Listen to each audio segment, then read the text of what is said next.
Hey guys, tonight we drift into the hushed streets of Colonial Williamsburg, that curious open-air museum of American history where even the shadows seem to remember. The cobblestones crunch beneath your shoes, and every lantern flicker feels like it's hiding a story. We're not talking battles or declarations here.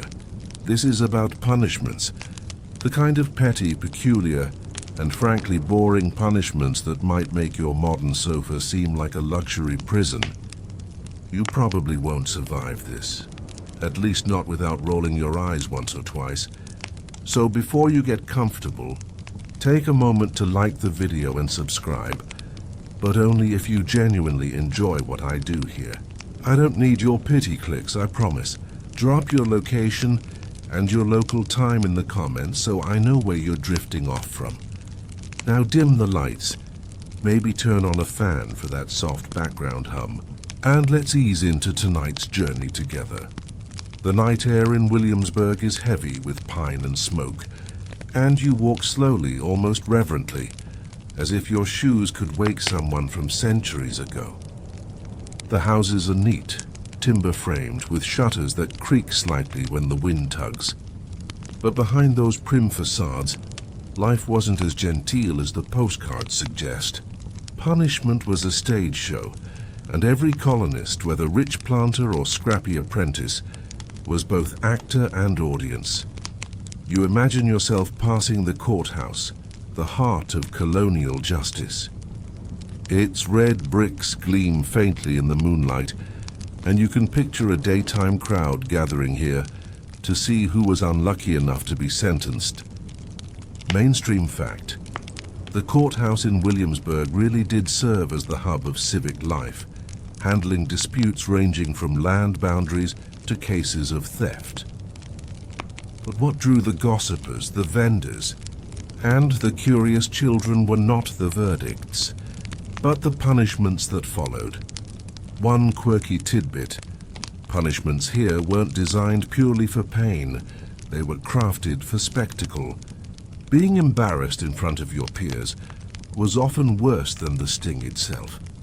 A colonial mother might whisper to her child, "Behave or you'll end up in the stocks," the way someone today might threaten no Wi-Fi. Historians still argue whether this communal shaming genuinely maintained order or simply encouraged mob cruelty, like a Facebook comments section with pitchforks. You keep walking, your feet carrying you past the silent taverns.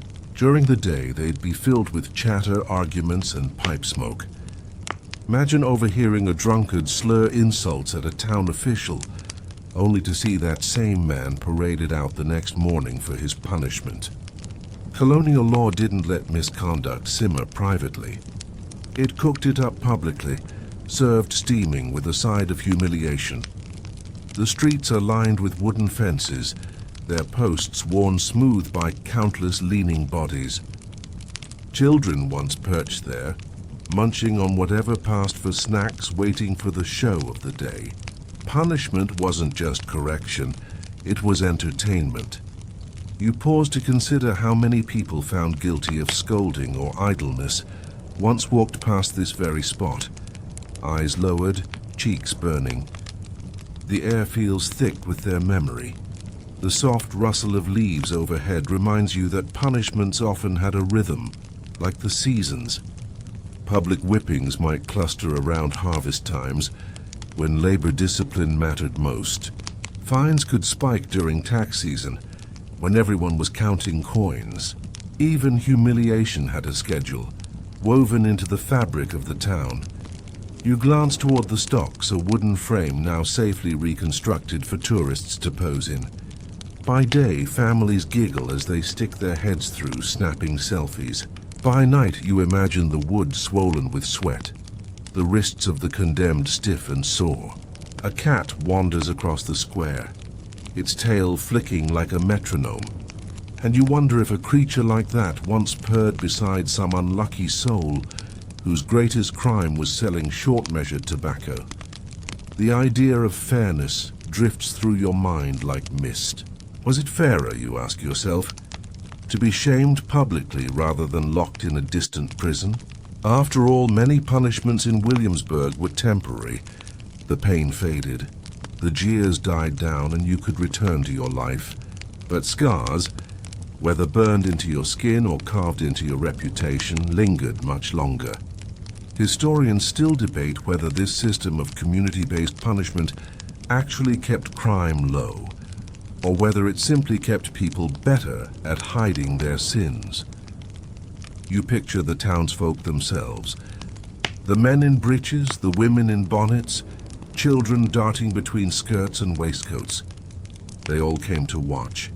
No Netflix, no TikTok, no YouTube bedtime history channel to drift off with. Just a real human being serving as the episode of the week. Maybe there was popcorn, though it was probably stale cornmeal biscuits. You chuckle softly at the thought, because even in the 18th century, someone had to be that guy loudly chewing while others tried to savor the drama.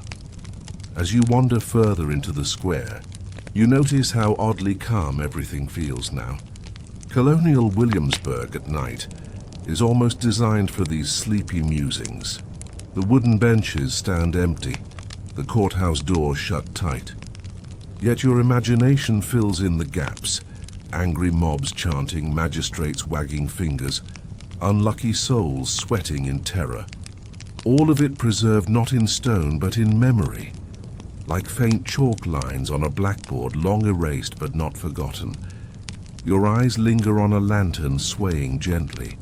The flame trembles, barely hanging on, like the voices of the past trying to speak.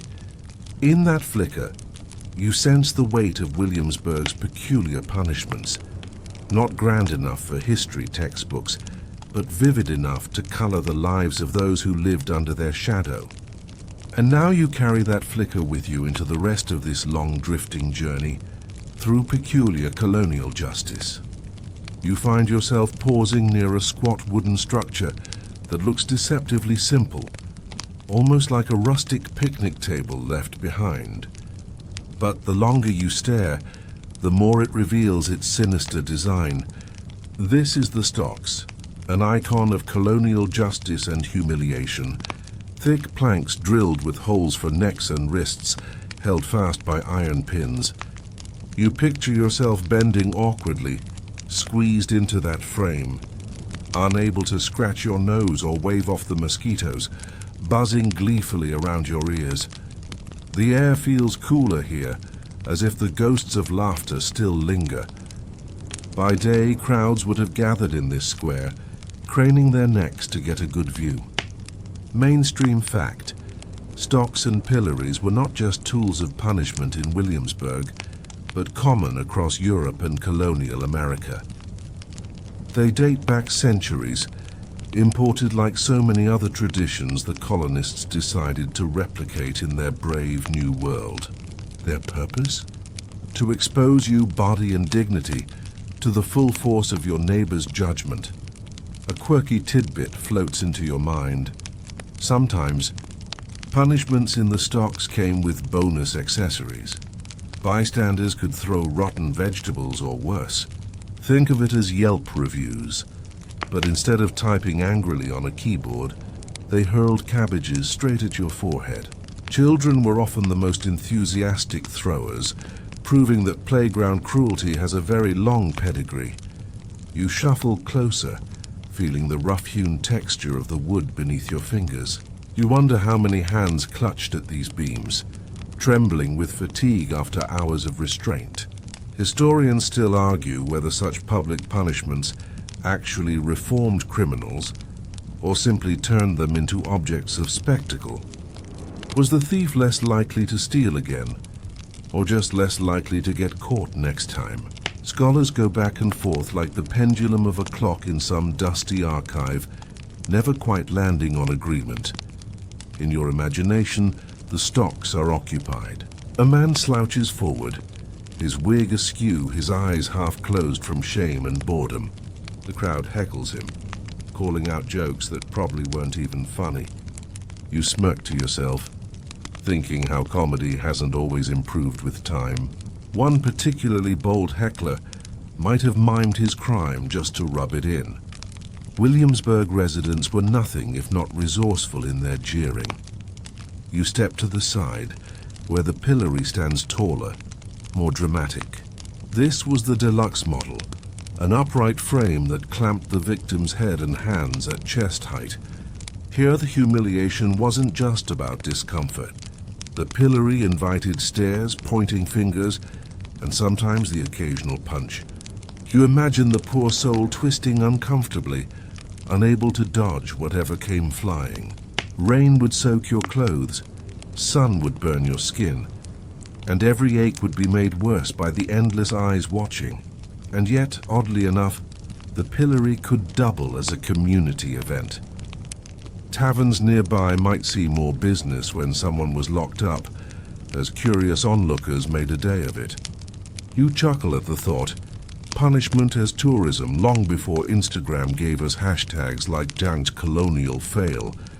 Families might picnic nearby, parents nudging children to learn a moral lesson from the sorry sight. And you, stuck in the frame, had no choice but to provide free entertainment. One detail you can't shake is how long these punishments lasted. Sometimes only an hour or two, sometimes an entire day. Imagine the cramp creeping into your legs, the dull throb in your shoulders, the dry tickle in your throat as you tried to endure. You wouldn't be able to sip water, swat bugs, or even sneeze without turning it into slapstick comedy for the crowd. The punishment wasn't about injury, it was about exposure. Colonial life revolved around reputation. A tarnished name could ruin you faster than debt, faster than drought. And so the real sting of the stocks was not the wood biting into your skin, but the laughter, the whispers, the knowing glances that would follow you long after you'd been released. You might go back to your workshop or your farm, but you'd carry that invisible label, the one who had been in the stocks. As you move on, the night deepens, and the quiet amplifies the eerie contrast. These wooden devices now sit harmless in the open, photo props for tourists by day. But you can almost hear the echoes, groans, chuckles, the smack of a rotten apple.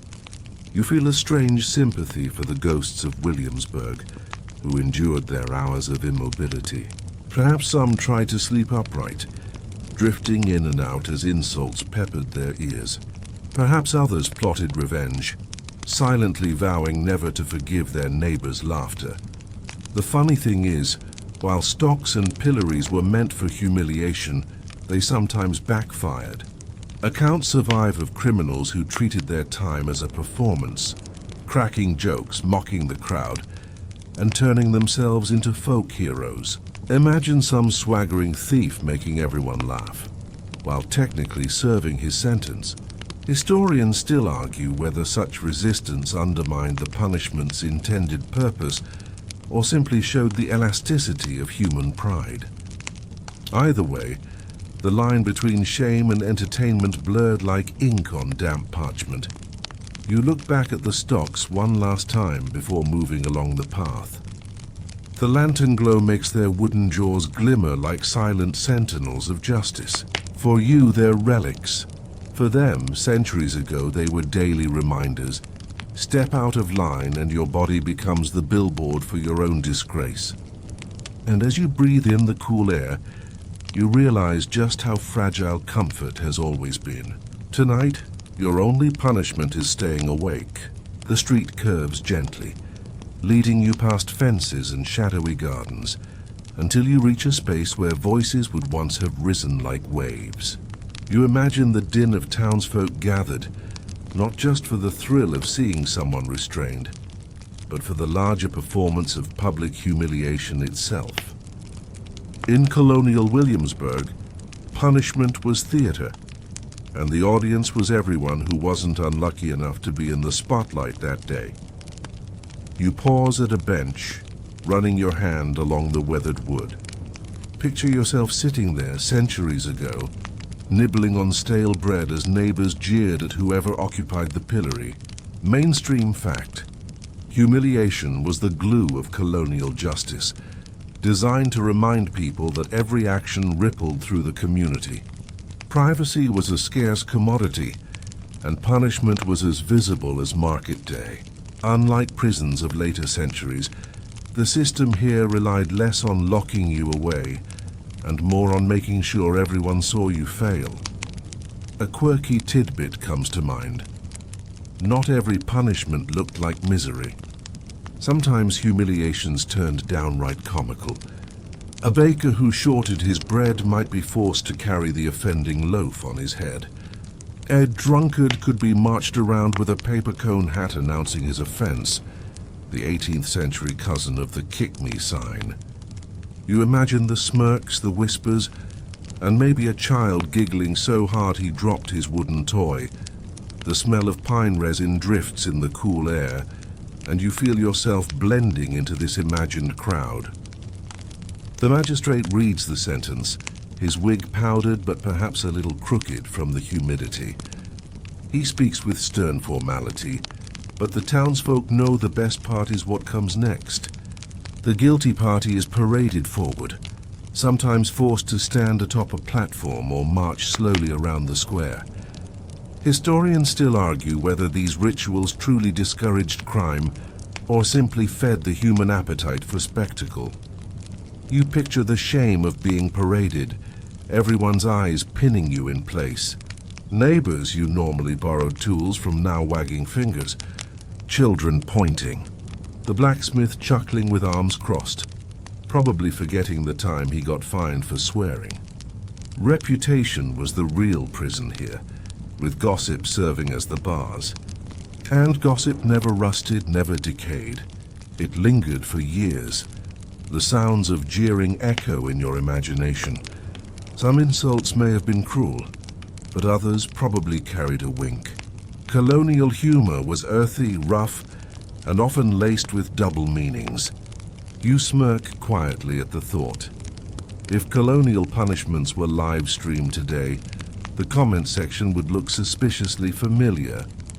The difference is, you couldn't mute or log off. You stood there, soaking in every word like rain on your shoulders. As you stroll slowly past the courthouse steps, you imagine someone standing there under watchful eyes, forced to deliver a public apology. The voice might tremble, words rehearsed but still shaky.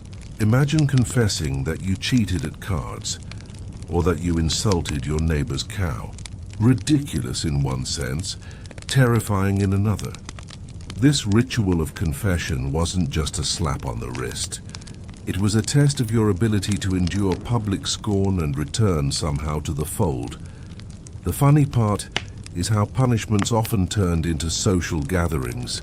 Picture merchants setting up stalls nearby, selling cider and ginger cakes as the crowd gathered to jeer. Colonial justice was a business opportunity after all. A man might lose face in the stocks, but the tavern owner gained coin in the till. And somewhere in the back, you can imagine teenagers sneaking glances at each other, more interested in courtship than correction. The debate over effectiveness lingers in your thoughts. Did the threat of humiliation keep Williamsburg orderly, or did it just teach people to hide their mischief better? Historians still argue whether these punishments truly shaped moral behavior or merely satisfied the community's need to see wrongs avenged. After all, shame burns brightly in the moment, but memory fades. Perhaps some offenders simply waited for gossip to be replaced by the next scandal. You drift further along the path, the night air wrapping you like a cloak. The houses seem closer now, their shutters like watchful eyes. And you realize that in colonial days, those eyes were everywhere. Your neighbors noticed when you skipped church, when you overcharged for flour, when you let your animals wander. They noticed and they talked.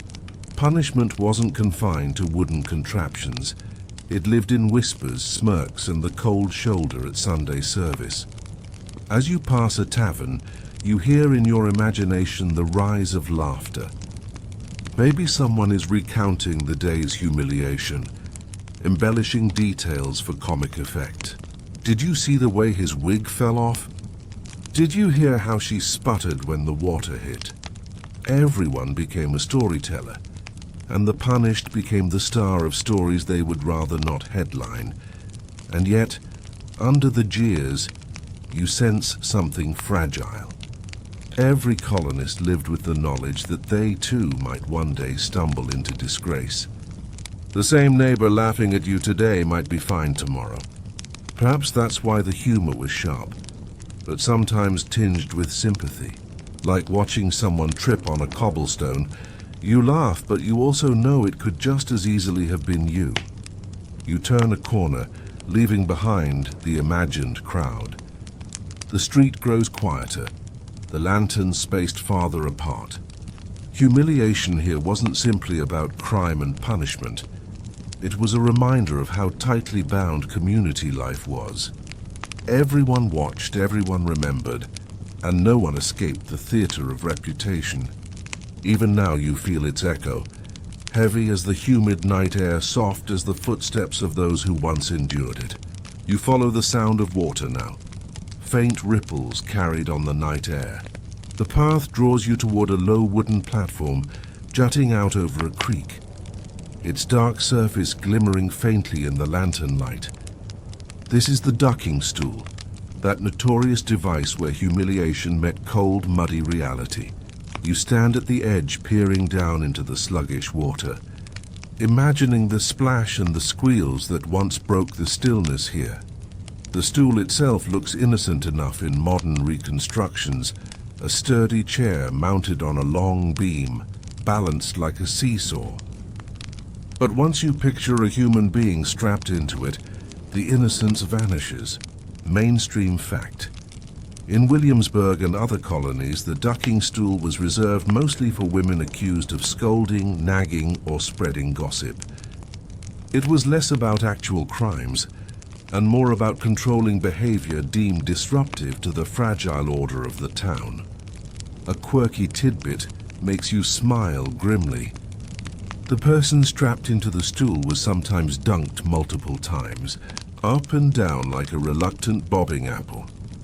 Each plunge into the creek brought mud in the mouth, water up the nose, and a whole community roaring with laughter from the bank.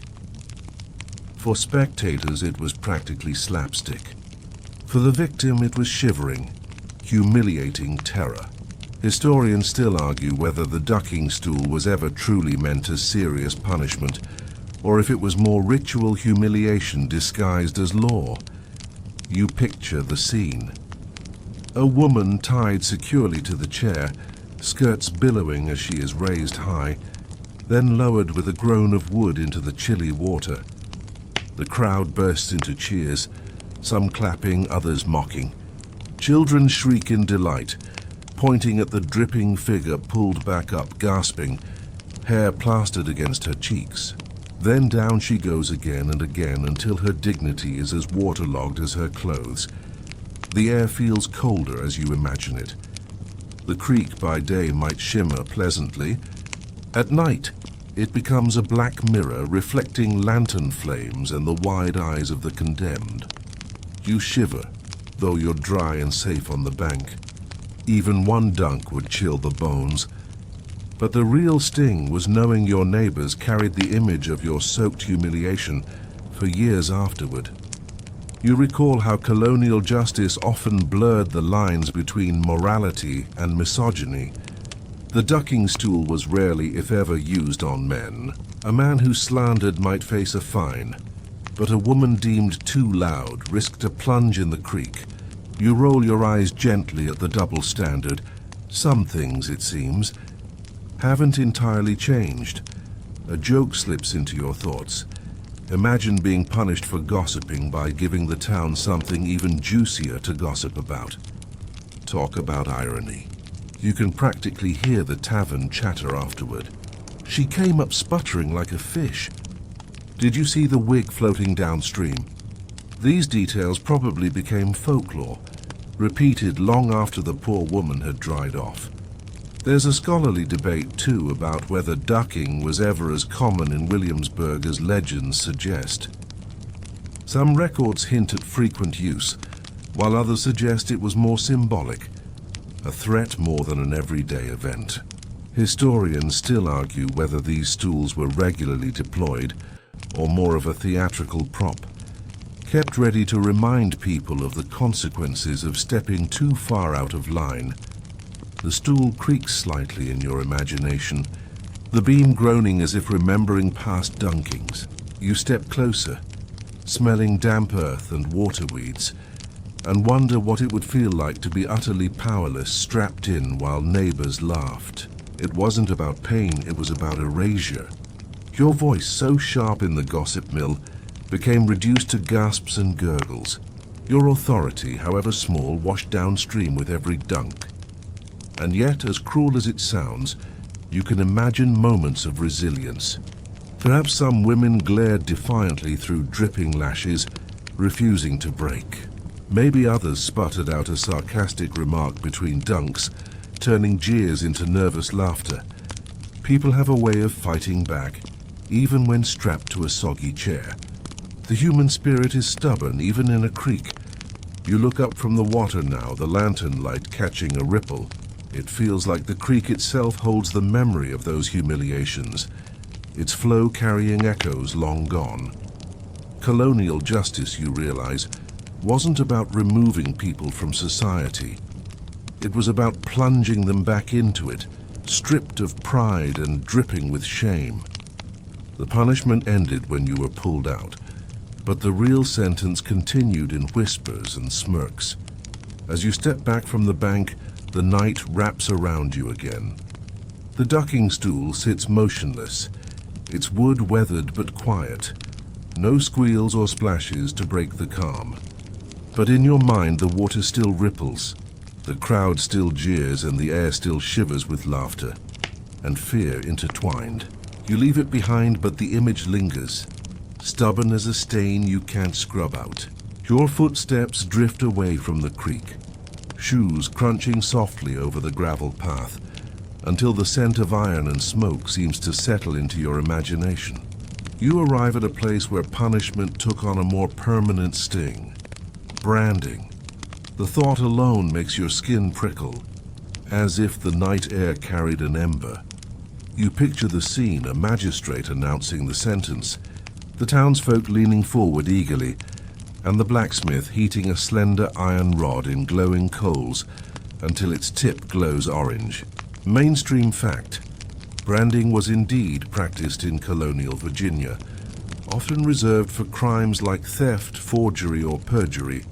A single letter, pressed sizzling into flesh, announced your crime long after the punishment itself ended. Quirky tidbit. The choice of letter mattered. Dirty T might sear into a thief's palm or shoulder. An F could mark a forger. Sometimes letters stood not just for the crime, but for the person themselves.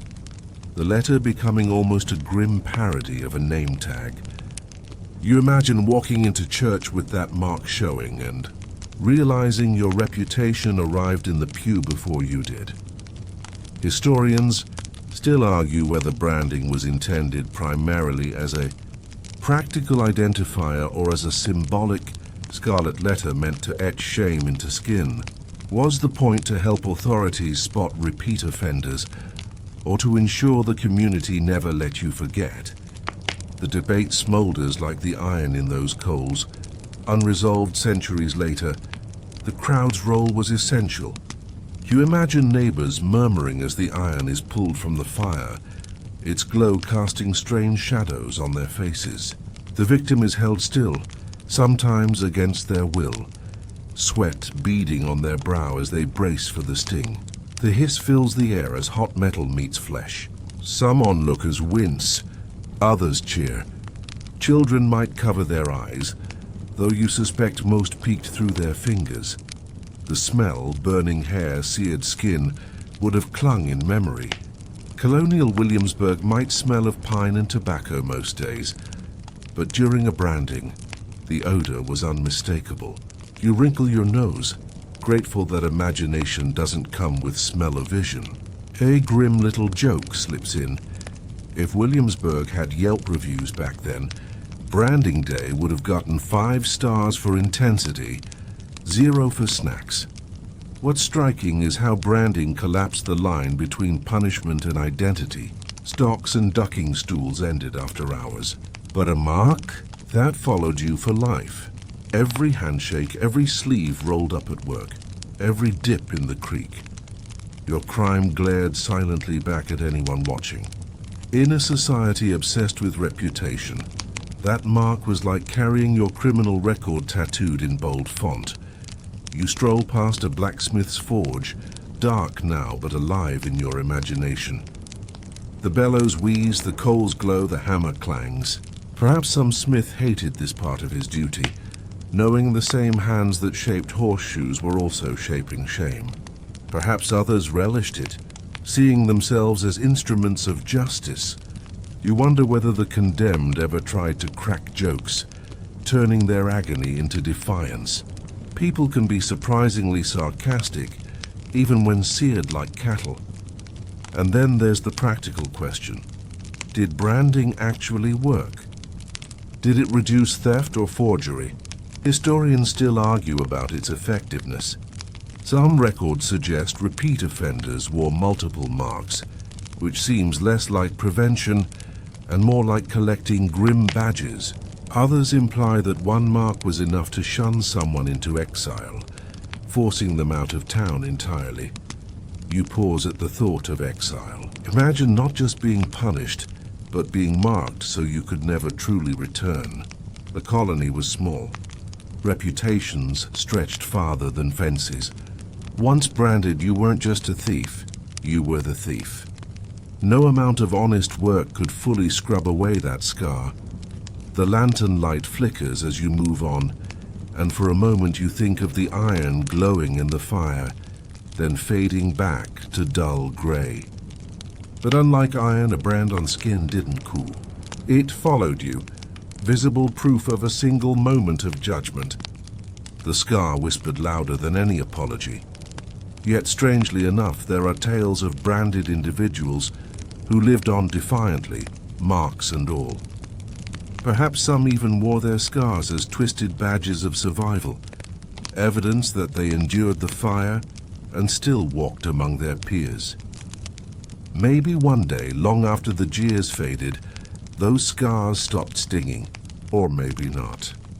Historians still argue whether branding destroyed lives or simply reshaped them.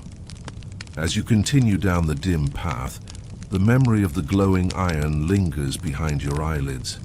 The night is cool, but your imagination is hot with the hiss and sizzle of punishment. The quiet town sleeps, but somewhere in its history, skin burned, neighbors whispered, and reputations smoldered like embers long after the fire had gone cold.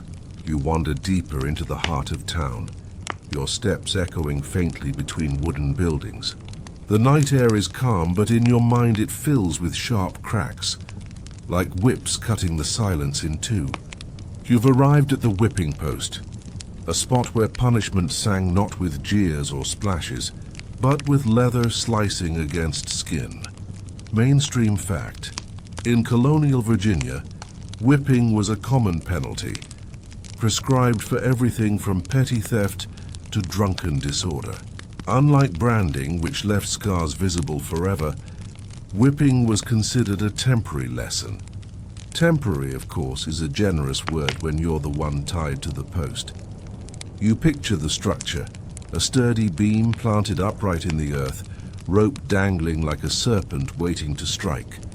A culprit would be tied fast, back bared to the crowd as an official wielded the whip.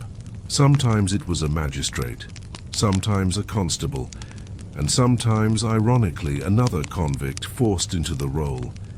A quirky tidbit breaks through your thoughts. The number of lashes mattered. Colonial courts were weirdly specific, often decreeing 20 lashes well laid on, as if quantity made it more official. Too few, and the crowd grumbled it was a weak punishment. Too many, and the culprit might collapse before learning their lesson. You imagine the whip counter, probably bored but dutiful, making sure every strike was tallied like a grim scorekeeper. Historians still argue whether whipping posts served more as deterrent or as sheer theatre? Did the sting of leather really reform someone? Or did it simply create hardened resentment? Some scholars note that repeat offenders filled the records, suggesting that the post was less reform and more ritual. Others argue it was effective precisely because of the spectacle, the humiliation layered atop the pain. The sound in your imagination sharpens.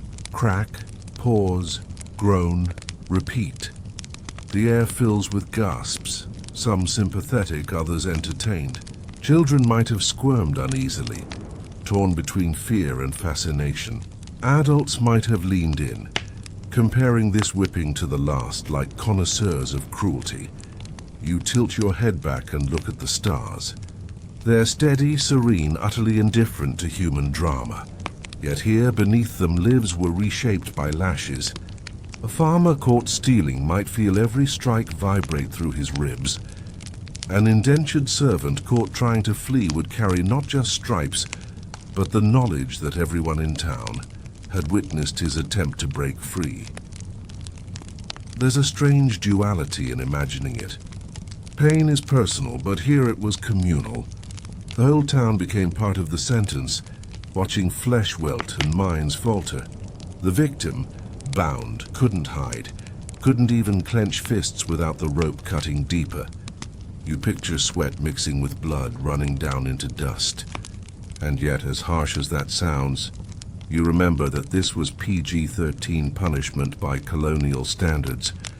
The gallows loomed for far worse. Another odd little detail.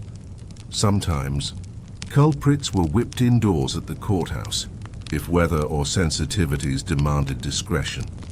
Imagine being the unlucky soul who got lashed without the drama, only the pain. At least in public, you could pretend the performance made you significant. Indoors, you were just a body taking blows under the watchful eyes of a clerk with a ledger. The tavern must have hummed afterward, as gossip turned each lash into lore. Did you hear he fainted after 10? They say she never cried, not once. The whipping post wasn't just a place of punishment. It was a story generator, a fountain of anecdotes to be retold until someone else took the spotlight. You chuckle softly at the thought that if whippings happened today, there'd be TikTok compilations titled Top 10 Colonial Fails, set to upbeat music. The colonists didn't have TikTok, but they had sharp memories and sharper tongues. The scholarly debates return. Some argue that whipping was more humane than long-term imprisonment, since it left no ongoing burden of feeding or housing convicts. Others counter that scars, both physical and psychological, could haunt someone far longer than a jail term might have. Historians still argue whether these lashes were mercy or malice in disguise. The post stands still in your imagination, its wood darkened by weather, rope swaying lazily in the breeze. At night in the quiet, it looks harmless, just another piece of timber. But centuries ago, its creaks were drowned out by groans and the sharp rhythm of punishment. You take a deep breath, letting the night air clear away the echoes. Somewhere nearby, a lantern flickers, its glow soft against the wooden fences. Your footsteps carry you onward, away from the whipping post, but the cracks linger in your ears like phantom thunder. It's a sound you can't quite shake, a sound that stitched itself into the heartbeat of Williamsburg, as unforgettable as the scars it left behind. You walk on, leaving behind the imagined welts of the whipping post, and soon the air seems lighter, though no less thick with memory. Tonight the punishments shift from bruises and brands to the jingle of coins, or rather the lack of them. Fines and forfeitures, the most boring but also in many ways the most effective colonial slap on the wrist. Mainstream fact.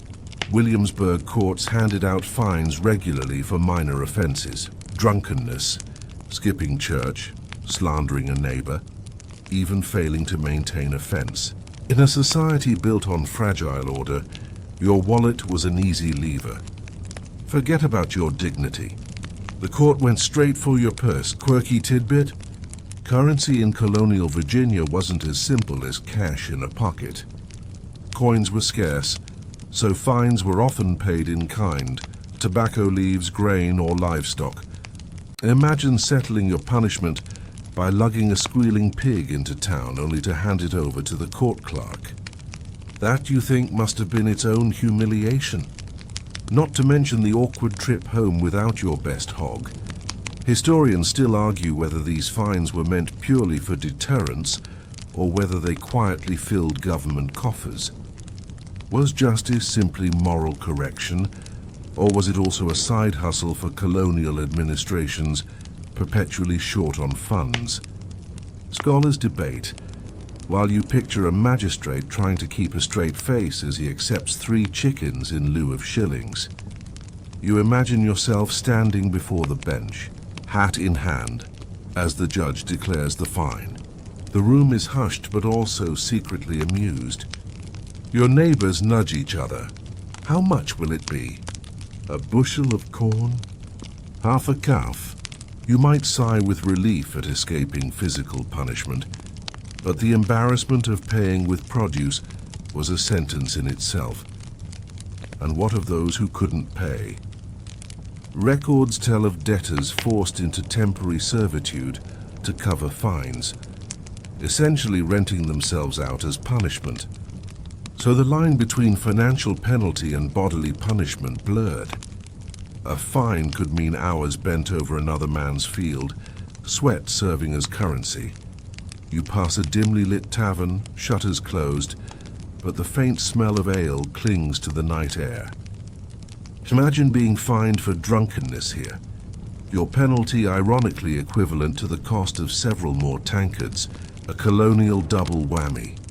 You lose money and become the punchline at the very tavern that caused your downfall. The fines didn't always stop at money or goods. Sometimes the court ordered forfeiture, confiscating property altogether. You picture a sheriff leading away a horse, its hooves clopping on the cobblestones, while the condemned stands by helpless. The loss wasn't just practical.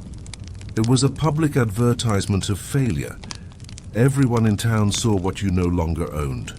Oddly enough, fines also show the surprising bureaucratic side of Williamsburg. Records were kept meticulously, debts logged, repayments tracked.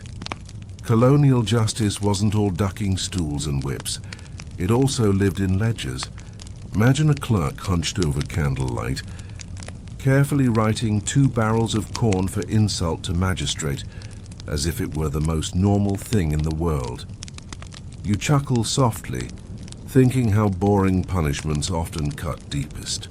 Bruises fade, shame wanes, but an empty larder or missing livestock bites long after the punishment ends. A man might swagger after the whipping post, but he'd sulk all winter if his best cow had been seized. The scholarly debate lingers in your thoughts. Some argue fines encouraged responsibility. Crime had an actual cost. Others argue they punished the poor disproportionately. A wealthy planter could shrug off a few shillings, while a poor servant might sink into ruin. Historians still argue whether fines were the fairest punishment or just another way to entrench inequality. Your feet crunch again on the gravel path, and you look around at the tidy houses. Each doorway once hid someone worried about money. The threat of fines wasn't as theatrical as the stocks, but it was ever present. Every colonist knew a careless word or missed obligation could end up on a court ledger. You picture the gossip after fines were handed down. Did you hear so-and-so lost a barrel of tobacco? Imagine being fined for not showing up at church. The laughter in taverns probably lasted longer than the punishment itself, and yet in a strange way, fines tied people to the community. Your wealth or lack of it was measured against the law woven into civic life. Unlike branding, which cast you out, fines kept you tethered. You were still part of the economy, just a poorer, humbler part. The night is quiet again, the ledger of history tucked away in shadows. You leave behind the mental clink of coins, the shuffle of confiscated livestock, and the faint bitterness of debts unpaid. For the colonists of Williamsburg, fines were both dull and devastating, a punishment that lived not on your skin but in your cupboards. And as you walk on, you can almost hear the sighs of long-gone farmers counting losses in the flicker of candlelight. You drift past the courthouse and feel the pull of a different kind of stage, one where punishment wasn't splinters and iron, but sermons and stairs. The church looms ahead, its steeple faint against the starlit sky. In Colonial Williamsburg, justice was not confined to the square. It spilled into the pews, where the walls echoed with prayers and sometimes with public scoldings. Mainstream fact: the Anglican Church was the established church in Virginia, and its vestry often doubled as a kind of moral police force. Offenses like skipping services, speaking too harshly, or failing to pay tithes could land you in front of the congregation for correction. Imagine sitting stiffly in a pew, the minister's voice turning sharp, and realizing the entire community is nodding along to your shame. A quirky tidbit gives you pause. Some offenders were required to stand on a special stool during service, elevated just enough to make them visible above the congregation. Everyone knew what that stool meant. While the sermon droned on, your own guilt was as plain as your bonnet or breeches, one step above your peers, but in the worst way possible. Historians still argue whether these church-based punishments actually reinforced moral order or simply deepened divisions. Was it about correction or control? Some see it as spiritual guidance, others as thinly veiled social policing. The line, like the edge of a pew in your ribs, was uncomfortably sharp. You picture the scene vividly. The church is packed, the wooden benches unforgiving beneath parishioners shifting in their Sunday best. Candles flicker in iron sconces, casting shadows that seem to lean forward in judgment.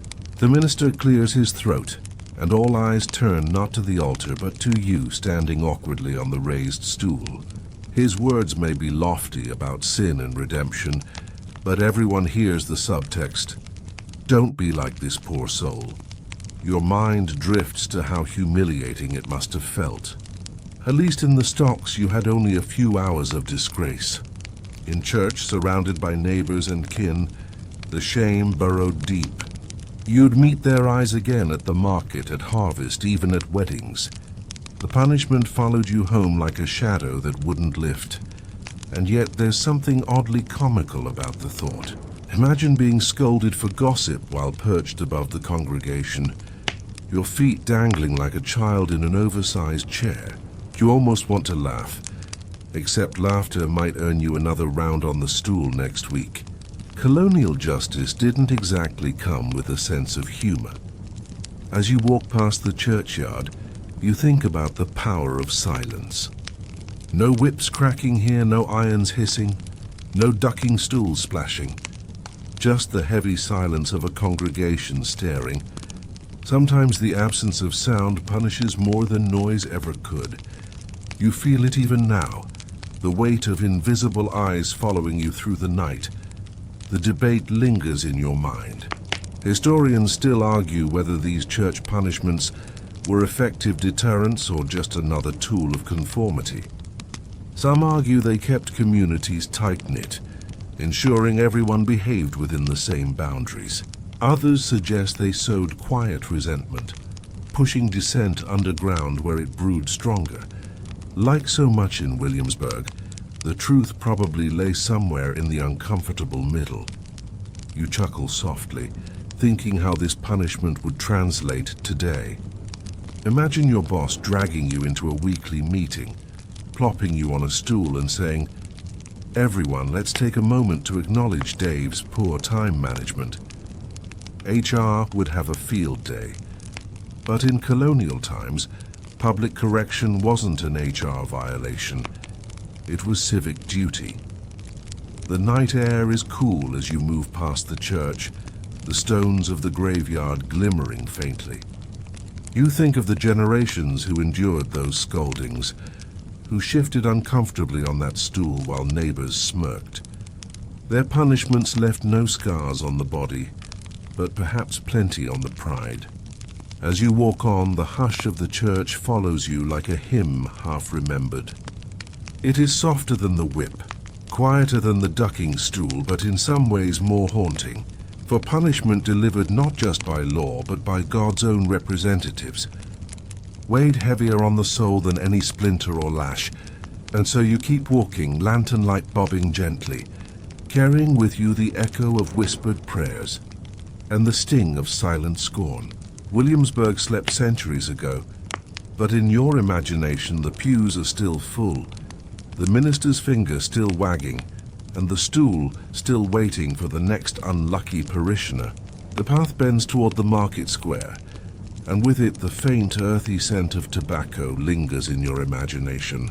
In Colonial Williamsburg, tobacco wasn't just a crop.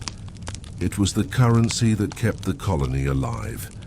And naturally, when it came to punishment, even this golden leaf was fair game. You slow your steps, picturing bundles of tobacco stacked neatly like bricks of wealth, ready to vanish as payment for someone's misdeed. Mainstream fact, tobacco was often used in place of coins for fines and debts. A court sentence might read not 10 shillings, but 10 pounds of tobacco. Colonists measured wealth in dried leaves just as easily as in metal. To lose tobacco was to lose food on the table, clothing for your children, or trade leverage for imported goods. A quirky tidbit drifts up. Tobacco was so central to life that even the quality of the leaf could matter in penalties. Sometimes the court specified merchantable tobacco, meaning no one could fob off damp, worm-bitten scraps as punishment payment. Imagine an offender trying to hand over crumpled, smoky-smelling rejects, only to be laughed out of the courthouse by both judge and neighbors. Historians still argue whether fines in tobacco were harsher than fines in coin. After all, tobacco was both livelihood and status. Was it fairer since everyone grew it? Or more devastating, since a bad harvest could already leave families scraping by? Scholars debate, the scent of dried leaves almost clinging to their arguments. You picture yourself dragging bundles of tobacco into town, shoulders aching from the weight. Every passerby can see your punishment in real time. Your goods, once destined for trade or pride, now shrink your household's fortune. The clerk inspects the bundles, maybe even sniffs them, before nodding grimly. You've paid in leaves, but the real cost is in dignity. The market square hums in your mind with imagined chatter. Neighbors point at the pile you've surrendered, whispering that you must have been caught gambling or maybe skipping church. The punishment isn't just the loss. It's the gossip that multiplies faster than tobacco beetles in a damp barn. You let yourself laugh quietly. Imagine if fines today were paid in Starbucks gift cards or bags of Doritos. Colonial Williamsburg's punishment system suddenly feels both absurd and oddly modern. A man could lose his week's wages not in cash, but in crispy leaves that smelled faintly of smoke. At least they didn't have to Venmo the magistrate. The deeper sting lay in how personal the penalty felt. You had grown that tobacco, sweating under the Virginia sun, fighting off pests, harvesting each leaf with care. To see it carted off not for your family's use, but as punishment was insult atop injury. Every lost pound of tobacco was a reminder of your labor wasted, and yet tobacco fines kept the system practical. Unlike branding or whipping, they replenished the colony's coffers. The leaf could be traded, shipped, or stored. Punishment didn't just humiliate. It funded government operations, fueled exports, and greased the wheels of an economy still finding its balance. In some ways, offenders literally built the colony's prosperity leaf by leaf. The debate lingers. Historians still argue whether this system treated all fairly or whether it punished the poor disproportionately. A wealthy planter might hardly notice losing a few £100 of leaf, while a small farmer could see his family pushed toward starvation. Punishment in tobacco, then, was not just a financial penalty, but a reflection of Williamsburg's delicate social ladder. You glance toward the warehouses, dark and silent now, but once filled with the rustling of dried leaves packed tight into hogsheads. Imagine the creak of ropes and the groan of carts as tobacco fines were hauled away. The scent thick in the air. Even punishment had an aroma in Williamsburg. The square is quiet tonight, but your mind buzzes with the echoes of barter, fines, and whispered judgment. The punishment of tobacco wasn't as theatrical as stocks or ducking stools, but perhaps it was more insidious. It hollowed out the offender's livelihood, turning their hard work into someone else's gain. As you move on, the smell of tobacco fades, replaced by the crisp night air. But you carry the thought with you.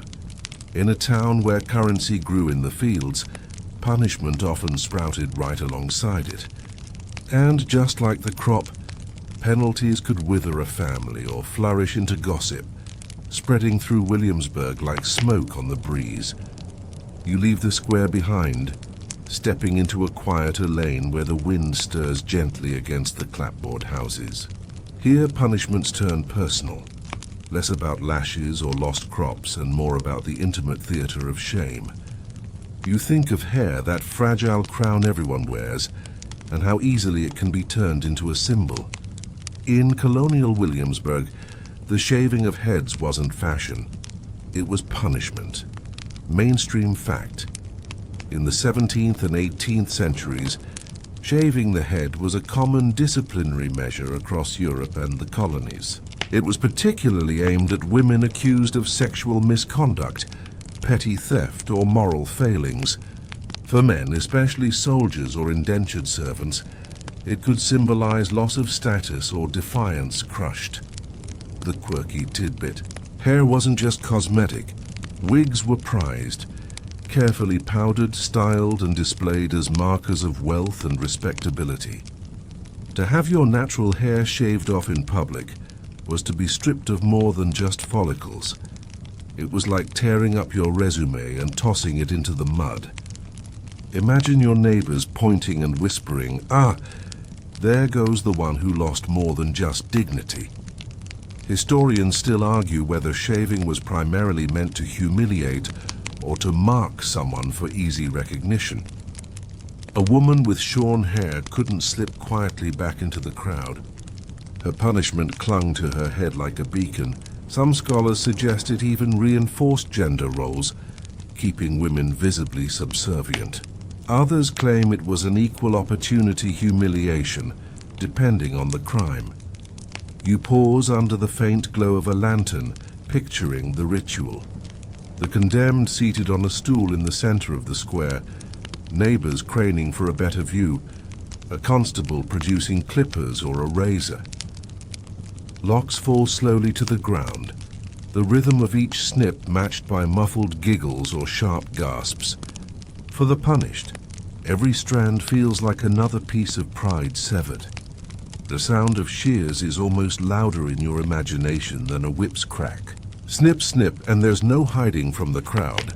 Unlike ducking stools or branding irons, this punishment left you with a living reminder. Your hair would grow back, yes, but for weeks you'd wear your shame on your scalp. A humorous thought sneaks in. Imagine showing up the next day at the tavern, bald as an egg, only to have your friends offer to powder your scalp instead of your wig. Colonial humor was rough, and you suspect someone definitely made that joke at least once. But beneath the humor, the punishment bit deep. In a world where appearance signaled virtue, your bare scalp shouted vice. A woman with shaved hair was marked as untrustworthy, immoral, or even dangerous. A man might be ridiculed as incompetent, unworthy of his station. The punishment reached beyond the moment. It shaped how people treated you for months afterward. The night air rustles through the trees as you continue your walk. You think about how fragile identity can be when tied to outward symbols. In Williamsburg, a wig or a braid carried meaning. To lose it was to lose standing. You might still have your freedom, but every mirror reminded you of your failure. The scholarly debate lingers in your thoughts. Was shaving an efficient, non-violent way to correct behavior? Or was it a cruel form of psychological branding? Historians still argue whether it was merciful compared to harsher sentences, or simply another way of bending people to the colony's rigid expectations.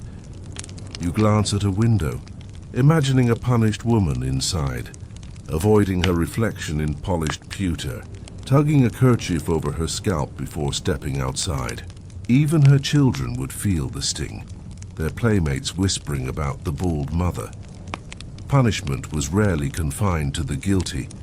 It rippled outward, splashing shame across families, and yet resilience surely grew alongside the humiliation.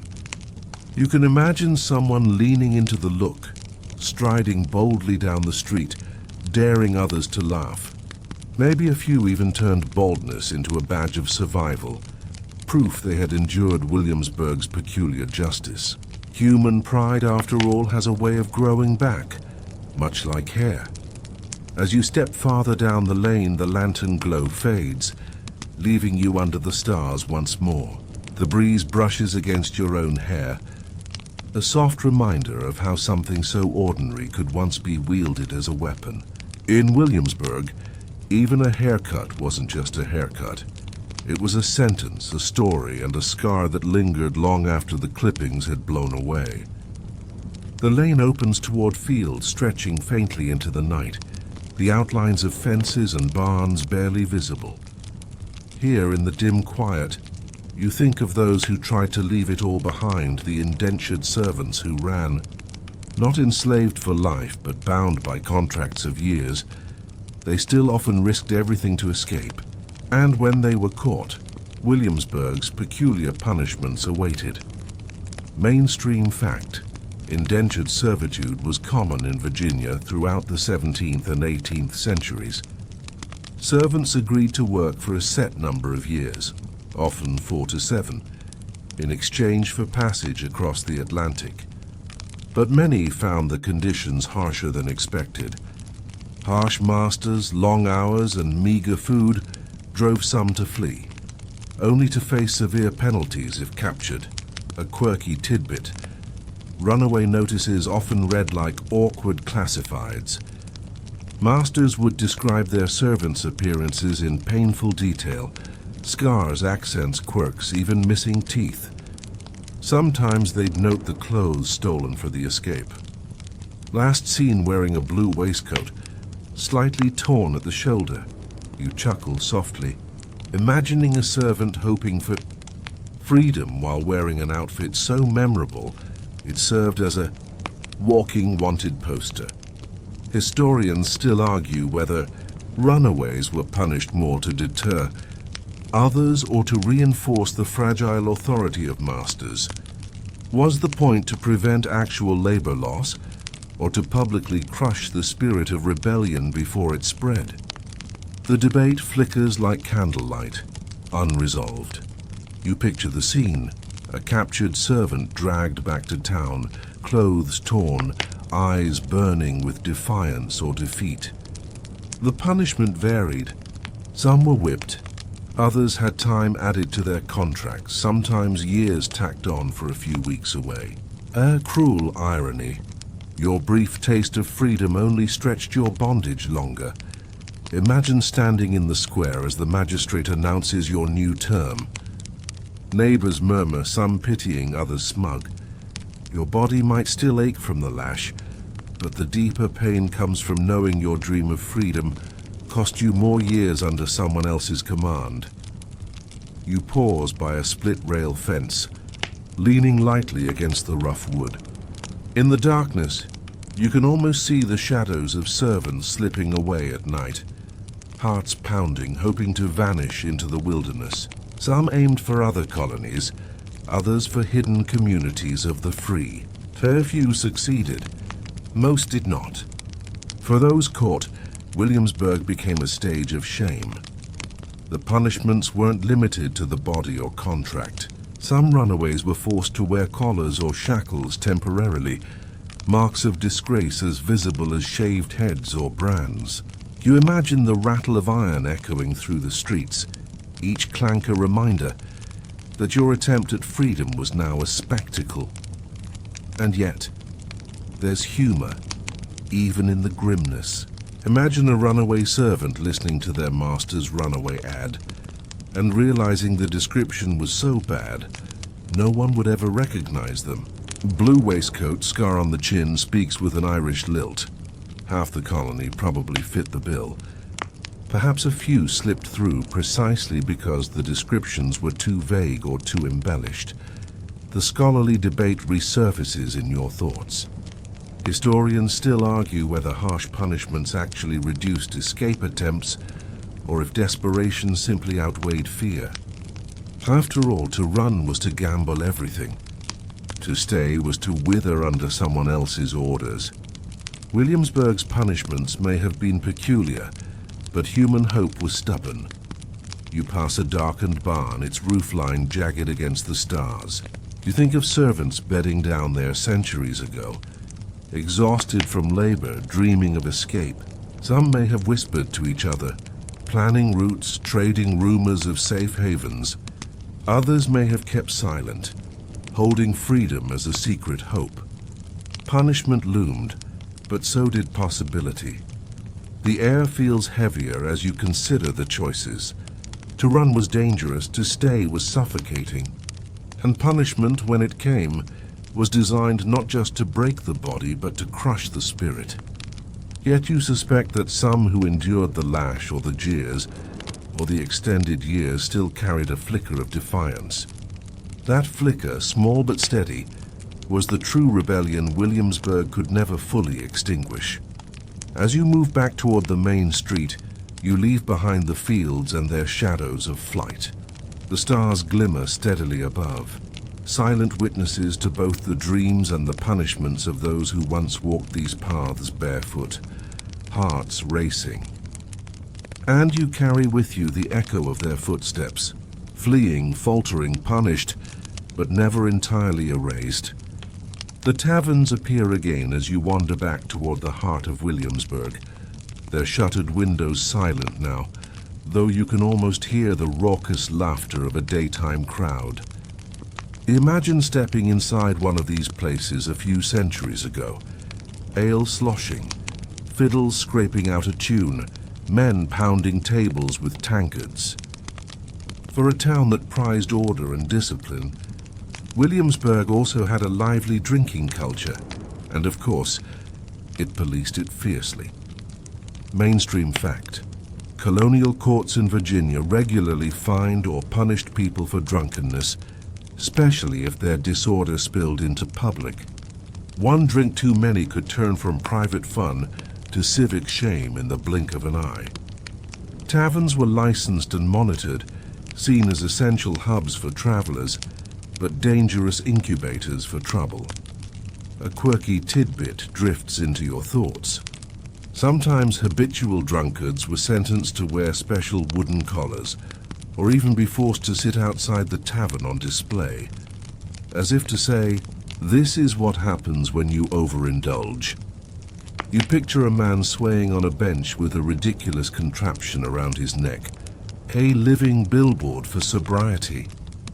Historians still argue whether these punishments reflected genuine concern for moral order, or whether they were more about controlling public behavior.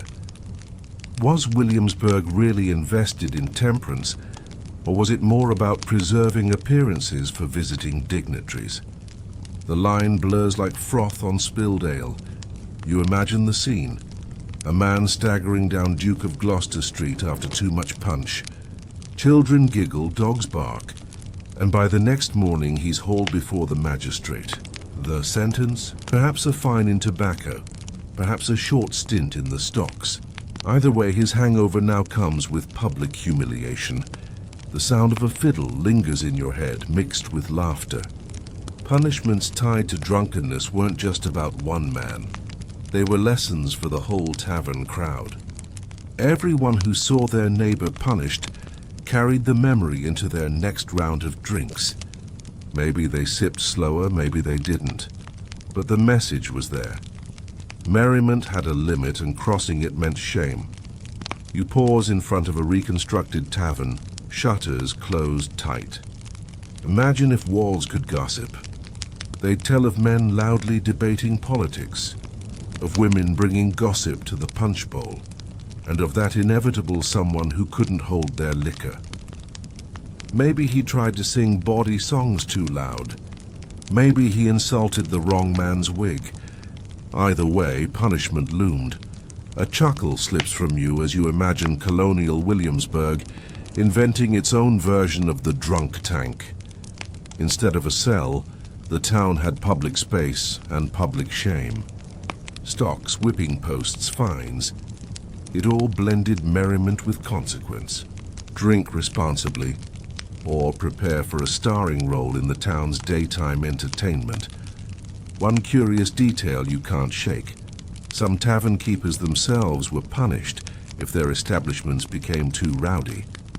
A landlord might be fined for allowing drunkenness on his premises. Imagine a barkeep frowning into his own tankard, muttering, "Less fun next time." Lads, I can't afford another penalty. Colonial Williamsburg's nightlife, it seems, had a curfew enforced not by clocks but by courts. The scholarly debate circles again. Historians still argue whether punishments for drunkenness were about morality or control. Were the colonists trying to create a sober, orderly society? Or was it simply a way for authorities to remind everyone who held the real power, even over your evening's entertainment? As you walk on, the quiet taverns loom like stage props waiting for the crowd to return. You can almost see the shadows of men leaning on tables, mugs in hand, unaware that tomorrow's punishment might already be brewing in their cups. The night air is cool, but in your imagination, the air is thick with ale, sweat, and the faint tang of shame. You chuckle one last time, shaking your head. Colonial Williamsburg may not have had neon bar signs or karaoke nights, but its tavern culture still found ways to punish those who partied too hard. And as your footsteps fade down the empty street, you carry with you the echo of tankards clinking, followed swiftly by the sharp sound of judgment. You drift past the taverns and into the quieter edges of town, where the night feels heavier, and every word seems to echo. Here punishments weren't about ale-soaked antics, but about words themselves, careless, heated, or blasphemous. In Williamsburg, your tongue could be your greatest liability. Mainstream fact, colonial laws in Virginia took swearing, cursing, and blasphemy seriously. Public oaths against God or even repeated profanities could land you before the court. The early settlers considered language not just a personal expression, but a measure of public morality. Words had weight, and wrong ones could bring both shame and fines. A quirky tidbit brings a wry smile. Some offenders were forced to wear a wooden gag or bridle, a clunky contraption strapped over the mouth, designed to silence the guilty tongue. Imagine standing in the square, unable to speak, your jaw aching while neighbors smirked at your enforced silence. Colonial Williamsburg invented the mute button centuries before Zoom meetings ever needed one. Historians still argue whether these punishments were truly about piety or whether they simply policed social order. Was it genuine religious devotion that drove the crackdown on swearing? Or was it a handy excuse to rein in loudmouths who stirred too much trouble? Scholars split, some citing sermons, others pointing to the practical need for quiet in small, tense communities. You picture it vividly.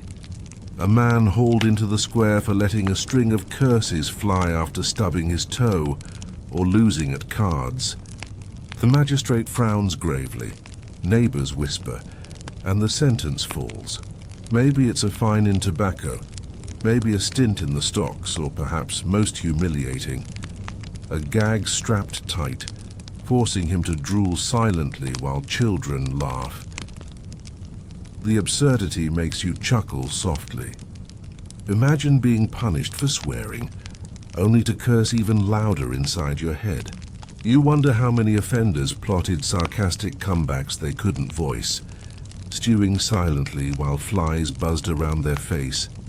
And yet, the weight of these punishments wasn't just in the device itself. It was in the way words carried. In a small community, reputation was everything. Being labeled a blasphemer or foul-mouthed neighbor could cost you trade, trust, or standing at church. Your punishment might end in a few hours, but your words lingered in memory far longer. The night deepens as you pass a darkened schoolhouse, and you imagine children being warned sternly, "Guard your tongue, or you'll end up like Mr. So-and-so." Colonial life turned discipline into bedtime stories, each punishment a moral fable retold around the hearth. The scholarly debate resurfaces. Historians still argue whether colonial Virginians were genuinely stricter about profanity than their European cousins, or whether the punishment simply looked harsher because records survive so vividly. Some believe the community truly feared divine wrath from careless words. Others argue it was more about keeping peace in a place where tempers and tensions ran high. You pause by a fence, leaning lightly, imagining a punished man standing rigid with a wooden gag, the crowd giggling at his misfortune. Perhaps some pitied him. Perhaps others whispered they'd been close to the same fate themselves. After all, who hadn't sworn under breath while hammering a nail or losing a bet? Punishment was both warning and reminder. Your neighbors always listened. And words could bite deeper than whips. Another odd detail creeps in. Repeat offenders could face harsher measures, including whippings. So much for sticks and stones may break my bones. In Williamsburg, words could get you both sticks and stones. As you step back into the lane, the air feels lighter. The silence around you sharpens the irony. Here you are centuries later, letting your imagination chatter freely into the night. No magistrate, no gag, no stool. Only the quiet rhythm of your own steps, and the faint sense that even in Williamsburg, words had power enough to shape lives, punishments, and reputations. The night carries you toward the market stalls again, though they stand empty now, their counters bare in the lantern glow. You picture them bustling by day, apples stacked high, wheels of cheese, loaves of bread fresh from the oven. It's easy to forget that even bakers, those humble providers of daily sustenance, could find themselves punished when their goods came up short. Mainstream fact: colonial laws were strict about bread weight. Bakers had to sell loaves that matched official standards, ensuring customers got their fair share. Short-weight bread wasn't just an inconvenience. It was seen as cheating the community. In Williamsburg, dishonesty in something as basic as bread could quickly land a baker in trouble with the law. A quirky tidbit slips in. One punishment for dishonest bakers was being placed in a cucking stool or pillory, with their underweight loaves hung around their neck. Imagine standing in the square, stale bread bouncing awkwardly against your chest while neighbors laughed. Nothing like being labeled the lightweight loaf man for all to see. Historians still argue whether these punishments were genuinely about protecting consumers or about maintaining trust in the marketplace. Was the colony deeply invested in fairness, or was this more about putting on a show of integrity for visiting merchants? The debate rises like yeast, slow, persistent, and not always predictable. You picture the scene, the square crowded with shoppers, A baker dragged forward while someone reads the charge aloud. Neighbors mutter and chuckle, knew his bread was light. Then comes the sentence.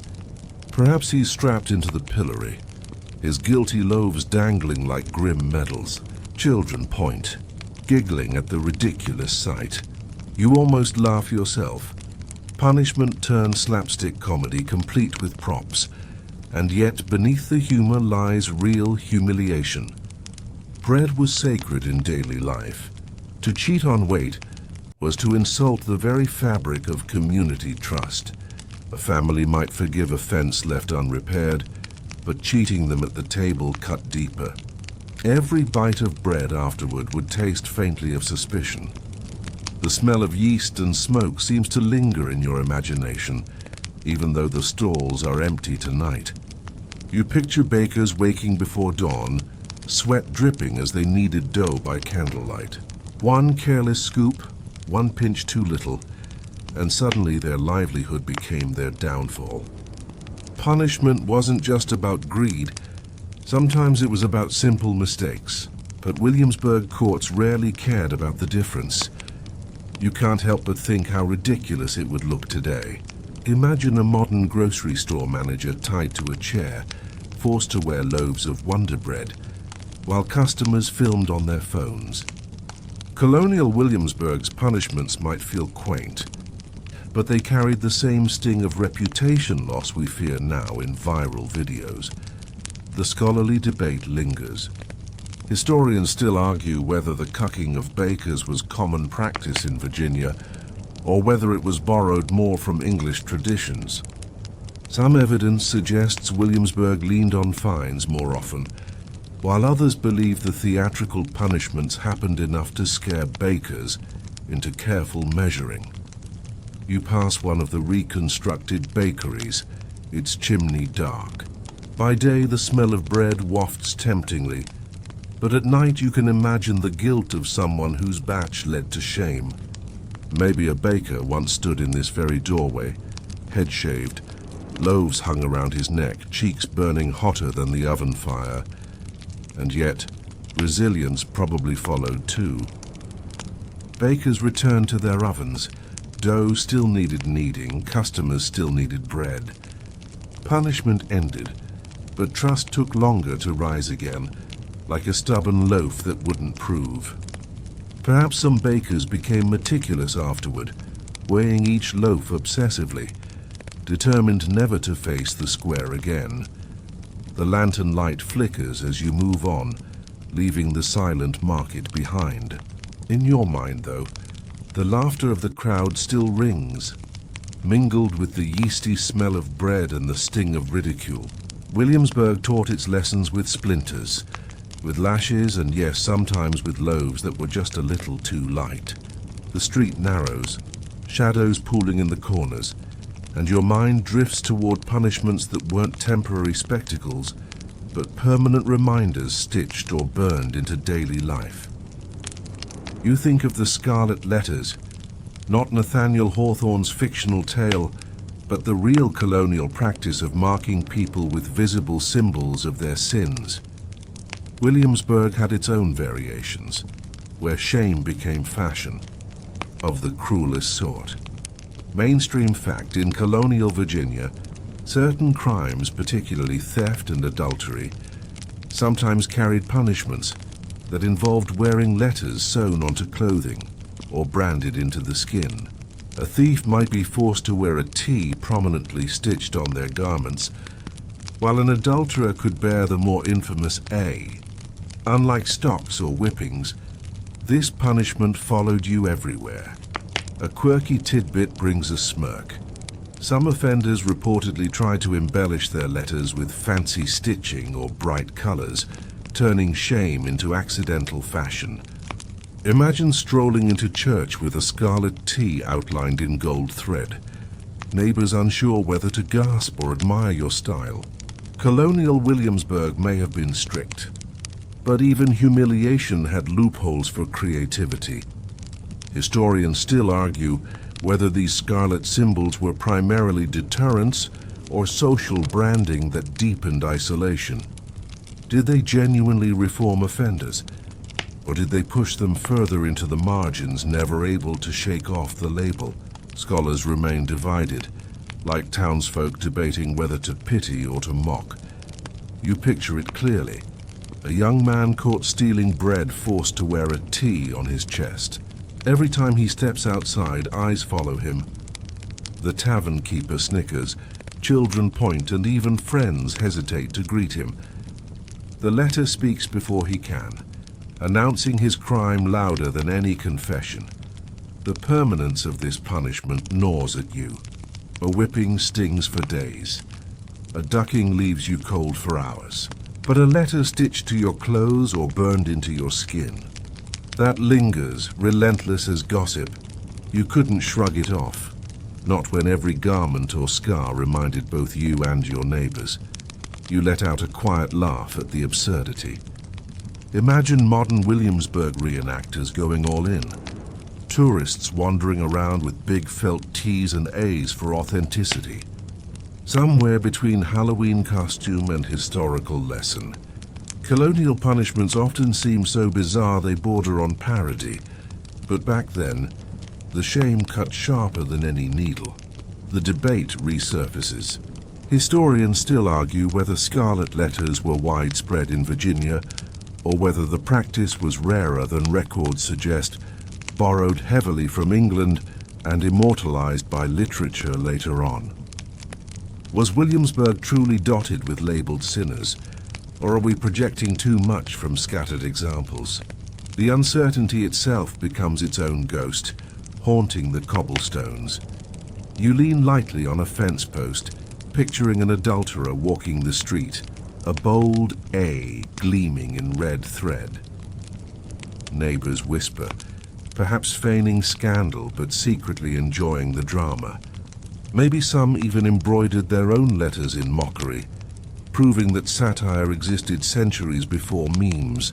Punishment became not just correction, but community theater, where everyone had a role. And yet, beneath the laughter, the punishment struck at something deeper. Human beings crave belonging, and nothing cut you off faster than a label you couldn't discard. In a town where reputation was everything, a scarlet mark was like social exile while still living among your neighbors. You weren't sent away, but you were never truly welcomed back. As you continue walking, the houses grow quieter, windows shuttered tight. You imagine the isolation of lying awake at night, the embroidered T folded neatly on the stool beside your bed. Tomorrow you'd put it back on, wear your shame like armor, and endure another day of sideways glances, and yet resilience must have existed too. Perhaps some wore their letters boldly, daring others to stare. Perhaps some communities, tired of endless gossip, eventually softened, letting the letter fade into background. The human spirit bends but doesn't always break. Even in Williamsburg, under scarlet labels, people endured. The night air cools against your skin, and you feel the weight of all those letters, stitched, branded, whispered about, lingering in the history of this place.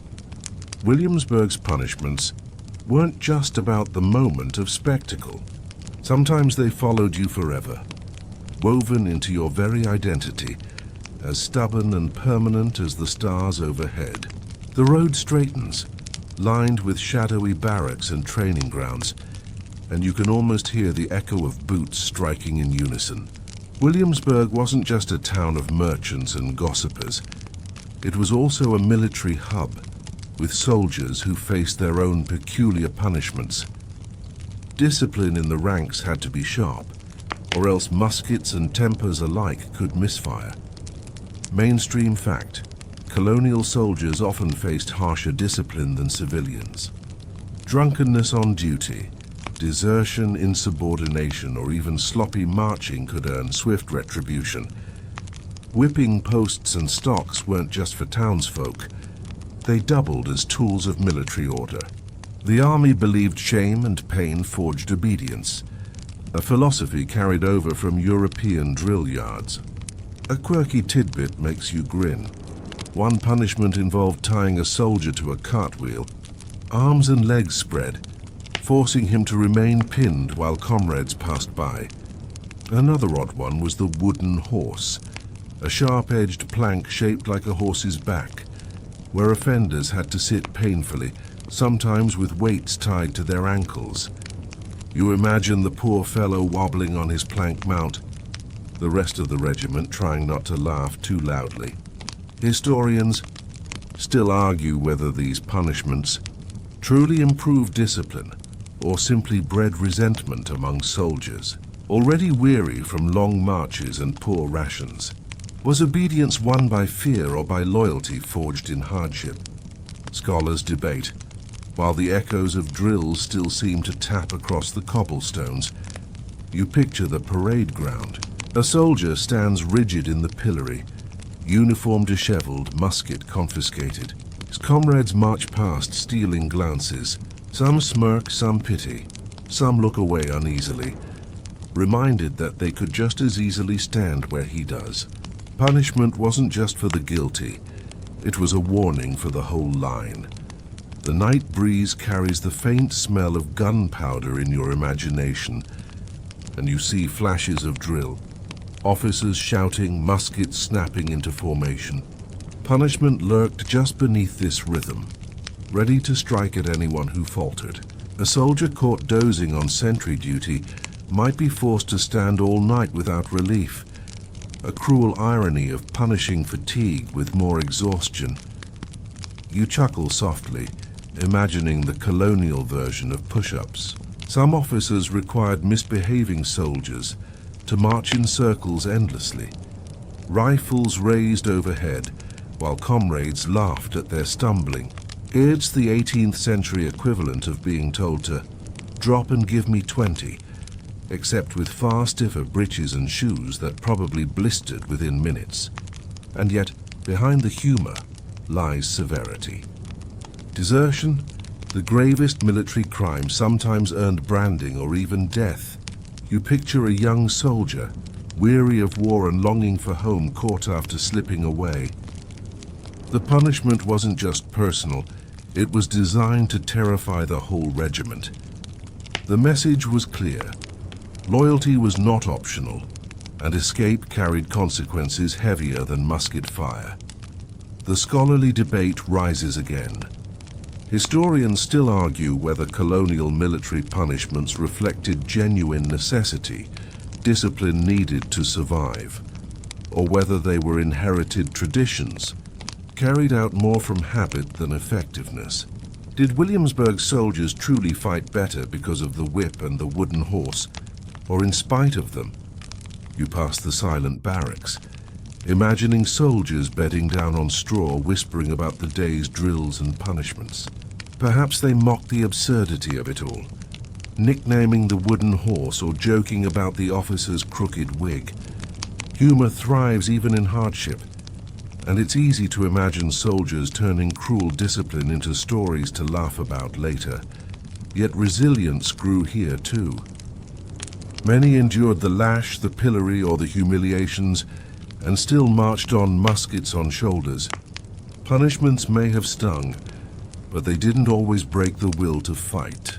Instead, they became part of the strange rhythm of military life, another step in the endless march of discipline. As you continue past the training grounds, the night is calm, but you carry with you the clatter of muskets, the groans of punished men, and the laughter of comrades who knew they might be next.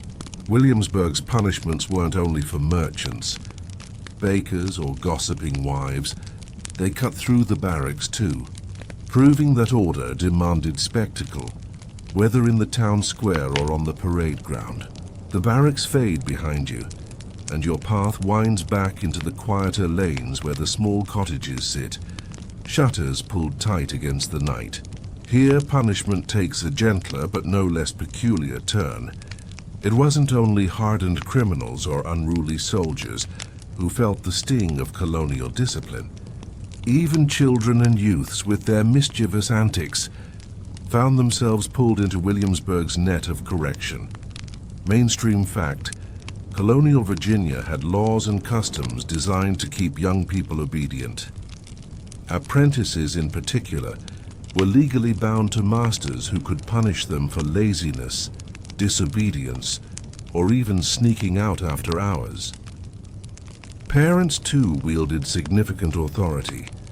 Corporal discipline at home wasn't just tolerated, it was expected. A quirky tidbit makes you smile. Sometimes youthful pranksters who damaged property or stole fruit were punished by being marched around town with signs hung on their backs. Imagine a scrawny boy shuffling past the market, shoulders slumped, with a sign declaring "apple thief" in bold letters. His friends might snicker, but the humiliation stung far more than any whip. Historians still argue whether such punishments genuinely reformed wayward youths or simply ingrained obedience through fear. Were children molded into dutiful adults, or were they cowed into silence and conformity?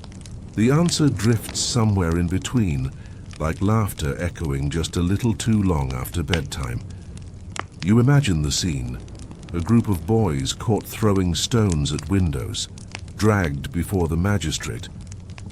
The sentence might be a public scolding, a few stripes of the lash, or a humiliating errand like sweeping the courthouse steps under watchful eyes. Their cheeks burn red as townsfolk chuckle.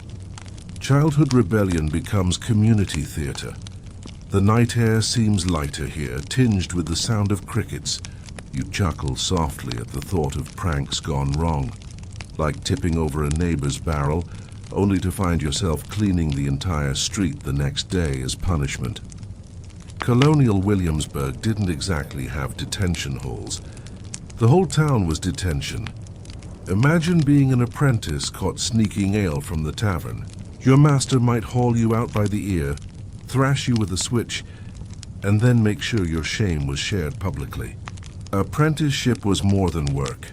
It was moral training, enforced with the occasional spectacle of discipline. The lesson was clear. Don't just learn your trade. Learn your place. The scholarly debate lingers.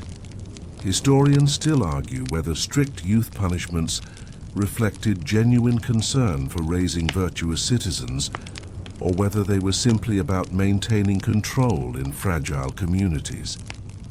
After all, a town couldn't afford to indulge too much mischief when every hand was needed for survival.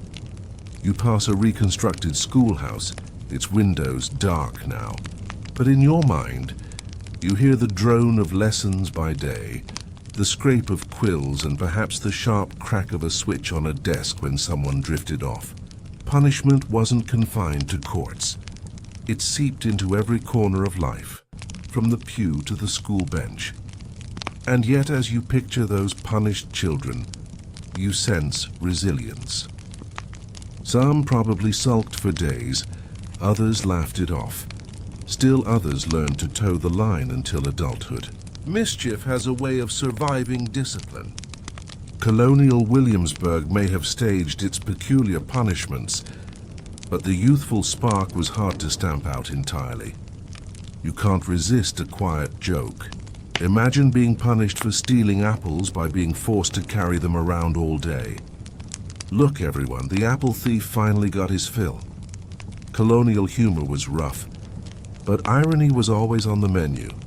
As you continue, the cottages blur into shadows, and the lane feels almost playful in its quiet.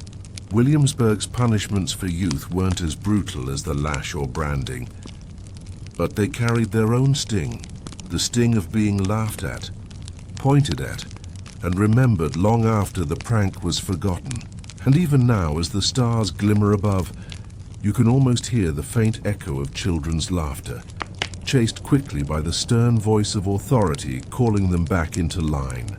You drift farther down Duke of Gloucester Street, and the night feels hushed, as though the shutters themselves are holding their breath. Here the peculiar punishments of Williamsburg turn domestic, directed not at unruly soldiers or mischievous children, but at wives accused of being quarrelsome. Scolding, or in the favorite colonial phrase, common scolds, Mainstream fact: in colonial Virginia, women who publicly quarreled, shouted at neighbors, or nagged their husbands too aggressively could be sentenced to the ducking stool. This device, essentially a chair mounted on a long wooden beam, would be rolled out near a pond or river, where the offender was strapped in and dunked repeatedly in water before a laughing crowd. A quirky tidbit makes you pause. The ducking wasn't always meant to half-drown someone. Sometimes the chair was just swung out over the water as a warning, dipped only slightly, so the unfortunate woman dangled above the pond like a flailing puppet. The spectacle mattered more than the splash. The crowd came for theater, and the magistrates delivered. Historians still argue whether these punishments were genuinely about silencing scolds, or whether they reflected deeper anxieties about gender roles. Were women punished simply for breaking social norms of silence and obedience, or were they scapegoats for the town's frustrations more broadly? Scholars point to both, their debates rippling like the water beneath the stool. You imagine the scene clearly. A woman bound tightly in the wooden chair, her skirts hiked awkwardly, hair tumbling as she's rolled out over the water. The crowd leans in, some jeering, others wide-eyed. Children scramble for the best view. Then comes the splash, wood creaking, water exploding upward, gasps followed by laughter. The poor woman sputters, dripping, face burning hotter than the summer sun. The cruelty is softened in your mind by its sheer absurdity. You chuckle softly, picturing a quarrelsome neighbor today strapped into a lawn chair, dunked in a swimming pool while neighbors recorded on their phones. Williamsburg may not have had Instagram, but its punishments were staged with equal flair for spectacle. And yet the punishment stung far beyond the dunking. To be labeled a scold was to have your very character questioned. A woman might leave the stool soaked and shivering, but the whispers followed her for months. There goes the shrew. Keep your distance. Her punishment lived on in every conversation, every glance across the market. The scholarly debate circles back. Historians still argue whether ducking stools were actually used often in Williamsburg, or whether their presence was more symbolic, a threat that loomed larger than its reality. Records suggest only a handful of duckings, yet the fear they instilled was powerful enough to shape behavior. Perhaps the stool itself, looming by the water, did half the work without ever being lowered. You pass near the creek, dark and quiet, and you can almost hear the imagined creak of timber, the shrieks of surprise as cold water engulfed someone unprepared. The surface ripples in your mind, reflecting lanterns and laughter, while the punished woman sputters at the center of it all. Oddly enough, there may have been moments of unintended comedy. Imagine the chair breaking mid-dunk, or a magistrate losing grip and tumbling into the water himself. Colonial punishments were serious, but they weren't immune to slapstick mishaps. You can almost hear the crowd roaring even louder in such accidents, forgetting the punishment in favor of spectacle. As you walk on, the street grows quieter again, but the echoes of the ducking stool linger. You think of the women who endured it, their courage or humiliation, and the society that turned quarrels into crimes. Williamsburg's peculiar punishments weren't just about law. They were about enforcing roles, making sure everyone knew where they belonged. The night air cools on your skin, as though carrying the chill of the water itself. You breathe deeply, leaving behind the ripples, the laughter, and the creak of timber. And yet, in your imagination, the ducking stool remains poised at the water's edge, waiting for the next unlucky scold to disturb the colony's precious quiet. The creek fades behind you, but water lingers in your thoughts. Williamsburg was never far from ponds, wells, and rivers, and with water came another curious form of punishment, Ordeals and dunkings not meant for scolds this time, but for testing guilt itself. The air seems cooler here, and you can almost feel the dampness rising from the ground.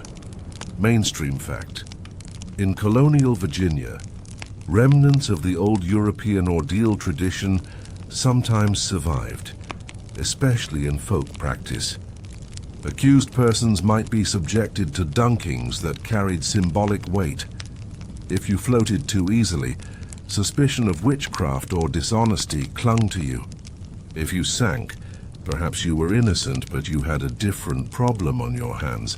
Official courts in Williamsburg preferred stocks and fines, but whispers of watery trials still rippled through the community. A quirky tidbit makes you grin. Sometimes dunkings were staged more as punishment for drunken brawlers or cheats.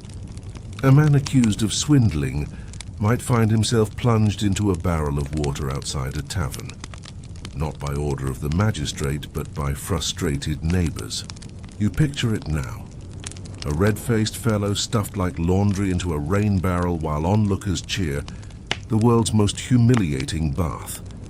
Historians still argue whether these water punishments were truly legal, sentences in Williamsburg, or whether they were more often popular, justice, crowds taking matters into their own hands.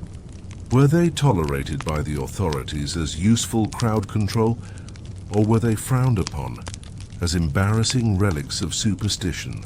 The debate still splashes across historical journals, uncertain as ripples on a dark pond. You imagine the spectacle. A crowd gathers near the water, murmuring and nudging. The accused is bound loosely, perched nervously on a wooden beam. With a shout, they're tipped in, a great splash soaking everyone in the front row. The crowd roars with laughter as the poor soul sputters and coughs, dragged out only to be dunked again. Punishment here was less about pain than humiliation.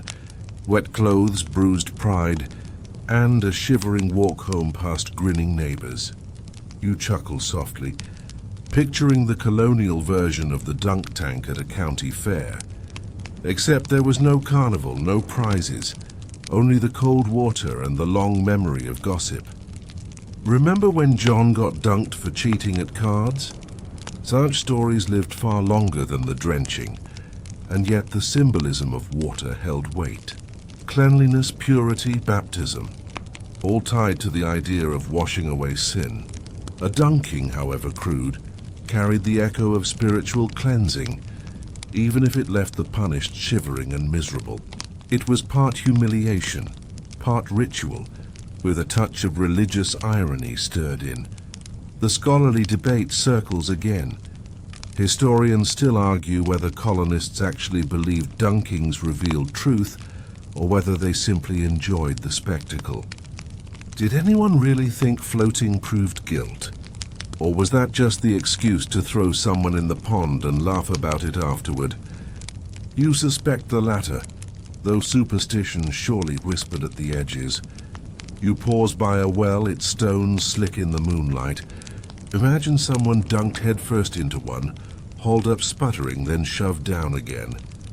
Water could be punishment, but also theater, and in Williamsburg the two often mingled.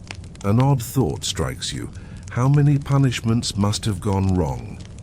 Dunk someone too long, and you had a tragedy instead of a spectacle. Perhaps that's why official records don't dwell much on it. Better to let the stocks bear the burden than risk a drowning. Still, the image lingers in your mind. Dripping figures stumbling home, boots squelching, pride leaking out like pond water. You smile faintly, imagining their neighbors offering towels with mock sympathy. Dry off, friend. Next time, cheat better. Colonial humor was as merciless as the punishments themselves. As you walk on, the creak fades into silence, and the air feels drier again. But you carry the ripples with you, the sound of laughter mingling with splashes, the sharp chill of cold water still clinging to your imagination. Williamsburg's peculiar punishments didn't always scar the flesh. Sometimes they simply soaked the spirit, leaving behind nothing but wet clothes, sore pride, and stories retold for generations. You follow the lane toward the edges of town, where houses grow sparse and fences give way to fields. Out here, punishments took on a different flavor. Not water, not whips, but long hours bent in labor. Williamsburg didn't always settle for spectacle. Sometimes it preferred punishment that doubled as productivity. Mainstream fact: courts in colonial Virginia often sentenced offenders to public works. Instead of prison time, which was costly and impractical, guilty parties might be forced to repair roads, clean ditches, or haul timber. Labor was punishment, and Williamsburg gained neat streets and sturdier bridges as a result. A quirky tidbit makes you smirk. Some offenders were ordered to clean the public privies, armed with nothing but buckets and shovels. Imagine the shame of trudging through town with the unmistakable smell clinging to your clothes. Every passerby pinching their nose. A fine would have hurt less than that lingering aroma. Historians still argue whether labor punishments were meant more to reform or to exploit. Was Williamsburg aiming to turn misbehavior into civic good, or was it simply squeezing free work from the unlucky? The debate plows on like an ox team, slow but steady. You picture the scene. A man convicted of drunken brawling is marched out to the main road with a shovel in hand. Neighbors watch as he scoops muck from the ditches, sweat running down his back. Each passerby nods knowingly. His labor is his shame. Yet the road grows smoother. The ditch drains better. Williamsburg's peculiar punishments often left behind tangible improvements. The thought makes you chuckle softly. Imagine being sentenced to repaint the courthouse, only to do such a bad job that you're fined again. Punishment layered upon punishment, like a colonial version of community service gone terribly wrong. You pass a stretch of cobblestones under the starlight. Their edges uneven, and you wonder how many of them were laid by punished hands. The town itself seems built not only by free labor, but also by the sweat of those paying for their misdeeds. Punishment became part of the infrastructure, set into mortar and stone, and yet the humiliation bit as hard as the work. To labor publicly, with everyone watching, stripped away dignity. You couldn't hide your punishment behind walls. Every shovel of dirt, every swing of the hammer was a confession. Neighbors might even walk a little slower just to watch you toil. The scholarly debate circles again. Historians still argue whether forced labor created better citizens or merely resentful ones. Did men straighten their ways after shoveling ditches, or did they brood bitterly, muttering about injustice with each clump of mud? Records can't say, but human nature suggests plenty of both. You stop near a reconstructed stable, quiet now, though in your mind you hear the clatter of hooves.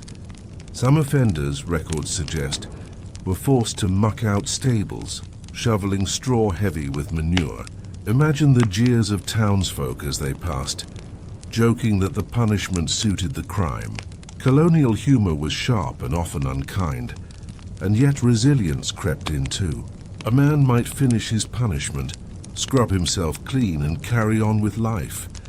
The ditch he cleared or the stable he shoveled remained, long after the shame faded.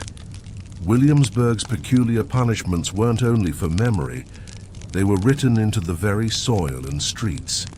The night air grows cooler, the smell of imagined muck fading into clean earth. You walk on, picturing the punished hands that once built and mended the town around you. In Williamsburg, even punishment was practical. Every swing of a shovel, every clod of dirt flung aside was both humiliation and contribution, leaving behind a town that stood straighter because of its sinners. You drift back toward the heart of town, lantern light flickering against clapboard walls. Here, punishment wasn't always about sweat or bruises. Sometimes it was about solitude. Williamsburg, like much of the colonial world, leaned on the idea of confinement. Not full-blown prisons as we think of them today, but short, sharp stays in makeshift jails meant to sting the spirit more than the body. Mainstream fact, colonial Virginia had jails rather than prisons. These were small, rough buildings used to hold people awaiting trial or punishment. Long-term imprisonment wasn't common, since feeding and housing offenders was costly. But Williamsburg's jail still saw its share of petty criminals, debtors, and the occasional runaway awaiting judgment. A quirky tidbit makes you grin. Rats were reported to be such frequent companions in these jails that some offenders joked or perhaps groaned that they had more roommates than straw. Imagine shivering in the dark, scratching at fleas while your only audience was the steady gnawing of a mouse on the other side of the cell. Historians still argue whether confinement in Williamsburg was punishment in itself or simply a temporary step before harsher measures. Was the cell meant to break the offender's will, or just to keep them handy until the stocks or whipping post could claim them? The answer lies hazy, like torchlight flickering on damp stone walls. You picture it clearly. A small, dank room, its only light a slit of a window. A man slumps on straw, knees pulled to his chest, listening to the creak of the jailer's boots in the hall. Every hour feels like a day, every night like an eternity. Even without lashes or fines, the weight of isolation presses harder than any chain. And yet Williamsburg's jail wasn't built for comfort. Food was meager, sometimes brought by family or friends rather than supplied by the court. Blankets were scarce. Cold seeped through the walls in winter, sweat stifled in summer. The real punishment was monotony, a slow grind of hours with nothing but regrets to gnaw at your mind. You chuckle softly at the irony. In a town that prized spectacle, here was punishment almost invisible. No crowds jeering, no neighbors pointing, just you and the scratching rats. It was boring, profoundly so. Perhaps that was the point. For someone used to labor or tavern laughter, boredom could be its own peculiar torture. The scholarly debate stirs again. Historians still argue whether confinement marked the beginnings of a shift toward modern imprisonment in America. Was Williamsburg's jail just a holding pen, or was it an early experiment in using solitude as correction? The arguments stretch on like the dark hallways of the jail itself. You glance at the reconstructed jail as you pass, its timbers neat in lantern glow. Inside, tourists might see tidy exhibits now, but centuries ago it reeked of sweat, mildew, and despair. The air thick with the sound of coughs, curses, and the scrape of chains, and yet resilience flickered even there. Some offenders carved marks into the walls, tallying days, proving to themselves that time hadn't swallowed them whole. Others sang, muttered prayers, or whispered to unseen listeners. Punishment might have confined their bodies, but their voices still reached through the cracks. The night air feels cooler as you leave the jail behind. You breathe deeply, relieved to be outside, unbound. But in your mind, the heavy door still creaks shut, the latch clangs, and the darkness presses in. Williamsburg's peculiar punishments didn't always require rope or whip. Sometimes the cruelest lesson came from silence, solitude, and the company of rats that knew no shame at all. Your feet carry you past the jail and into the broader square again, where punishment often left the confines of law and entered the hazy realm of humiliation. If Williamsburg loved anything, it was spectacle, and sometimes the punishment wasn't pain or even boredom, but laughter aimed squarely at you. Mainstream fact, humiliation punishments were common in colonial America. The pillory, the stocks, and even forced parades turned offenders into objects of ridicule. In Williamsburg, Such sentences were designed less to injure and more to strip dignity in front of friends and neighbors. A quirky tidbit makes you grin. Some offenders were paraded backward on donkeys through the main street, jeers following them like an unwanted parade. Imagine the poor soul bouncing awkwardly, clinging to the scruffy mane while children ran alongside tossing apple cores. Nothing quite said "don't repeat his mistake," like the sight of a grown man sliding sideways off a stubborn donkey. Historians still argue whether humiliation worked better than harsher punishments. Did ridicule reform people, or did it simply entertain the crowd? Some scholars say humiliation struck deeper, because humans crave respect. Others insist it only hardened defiance, offenders muttering oaths as they brushed straw from their breeches. You picture it clearly. The pillory stands in the square. Wooden boards clamped around a man's wrists and neck. His back stiffens, but he can't look away from the crowd. Rotten vegetables splatter against his shirt, laughter ringing in his ears. Hours pass like centuries. By the time he's released, the sticky stench of cabbage lingers far longer than the bruise of any blow. Oddly enough, sometimes the punishment turned into farce. You imagine a donkey refusing to move mid-parade, forcing officials to prod and shove, while the crowd laughed louder than ever. Colonial justice was harsh, but even it stumbled into slapstick comedy. And yet humiliation could cut deeper than lash or brand. In a small community, every face in the crowd was one you'd see again at church, at market, at harvest. The punishment followed you in whispers and side eyes, long after your wrists were freed. You didn't just carry shame for a day. You carried it like an invisible brand for months. The scholarly debate resurfaces. Historians still argue whether humiliation sentences reduced repeat offenses. Some records suggest they did, simply because no one wanted to endure it twice. Others point out that hardened criminals often shrugged it off, treating the laughter as just another part of life. The truth, as always, probably splinters both ways. You pause near the stocks set up for tourists, neat replicas by daylight. At night, though, your imagination fills in the scene. The wood rough splinters digging into wrists, mosquitoes buzzing as the hours drag on. Neighbors wander by, some mocking, others offering pitying smiles. Children point and giggle. You're a puppet on display, powerless to do anything but endure. The absurdity makes you chuckle softly. Imagine if modern punishments worked this way. Office workers forced to sit in the town square with their missed deadlines printed on signs. Colonial Williamsburg may not have had HR departments, but it certainly knew how to make an example of you. And yet, for all its comedy, the punishment bit deeply. Dignity, once stripped, was slow to mend. A man whipped could still swagger days later. A man paraded on a donkey, however, found his swagger drowned out by the memory of laughter.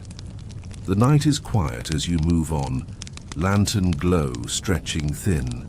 But in your mind the echoes remain, the jeers, the giggles, the clatter of hooves. Williamsburg's peculiar punishments didn't always aim to scar the body.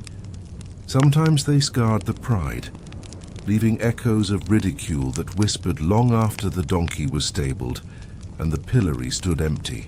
The lantern light wavers as you step beyond the main square, into quieter ground where punishments turn stranger, more symbolic. Not every sentence in Williamsburg relied on wood, iron, or water. Sometimes the punishment was nothing more than a sign hung around your neck, a simple board painted with words that told the world your crime. Mainstream fact. Shaming boards or placards were used in colonial America to label offenders. A thief might wear a sign reading "stealer of goods," while a liar might carry one scrawled with false tongue. Instead of physical pain, the punishment relied on words carried like chains. A quirky tidbit makes you smirk. Some placards were comically oversized, dangling so low that offenders had to shuffle awkwardly just to walk. Imagine tripping on your own punishment, the crowd howling with laughter. Colonial Williamsburg didn't need stand-up comedians. Its justice system provided the entertainment. Historians still argue whether such shaming was merciful, since it spared the body, or crueler, because it followed you through every glance and whisper.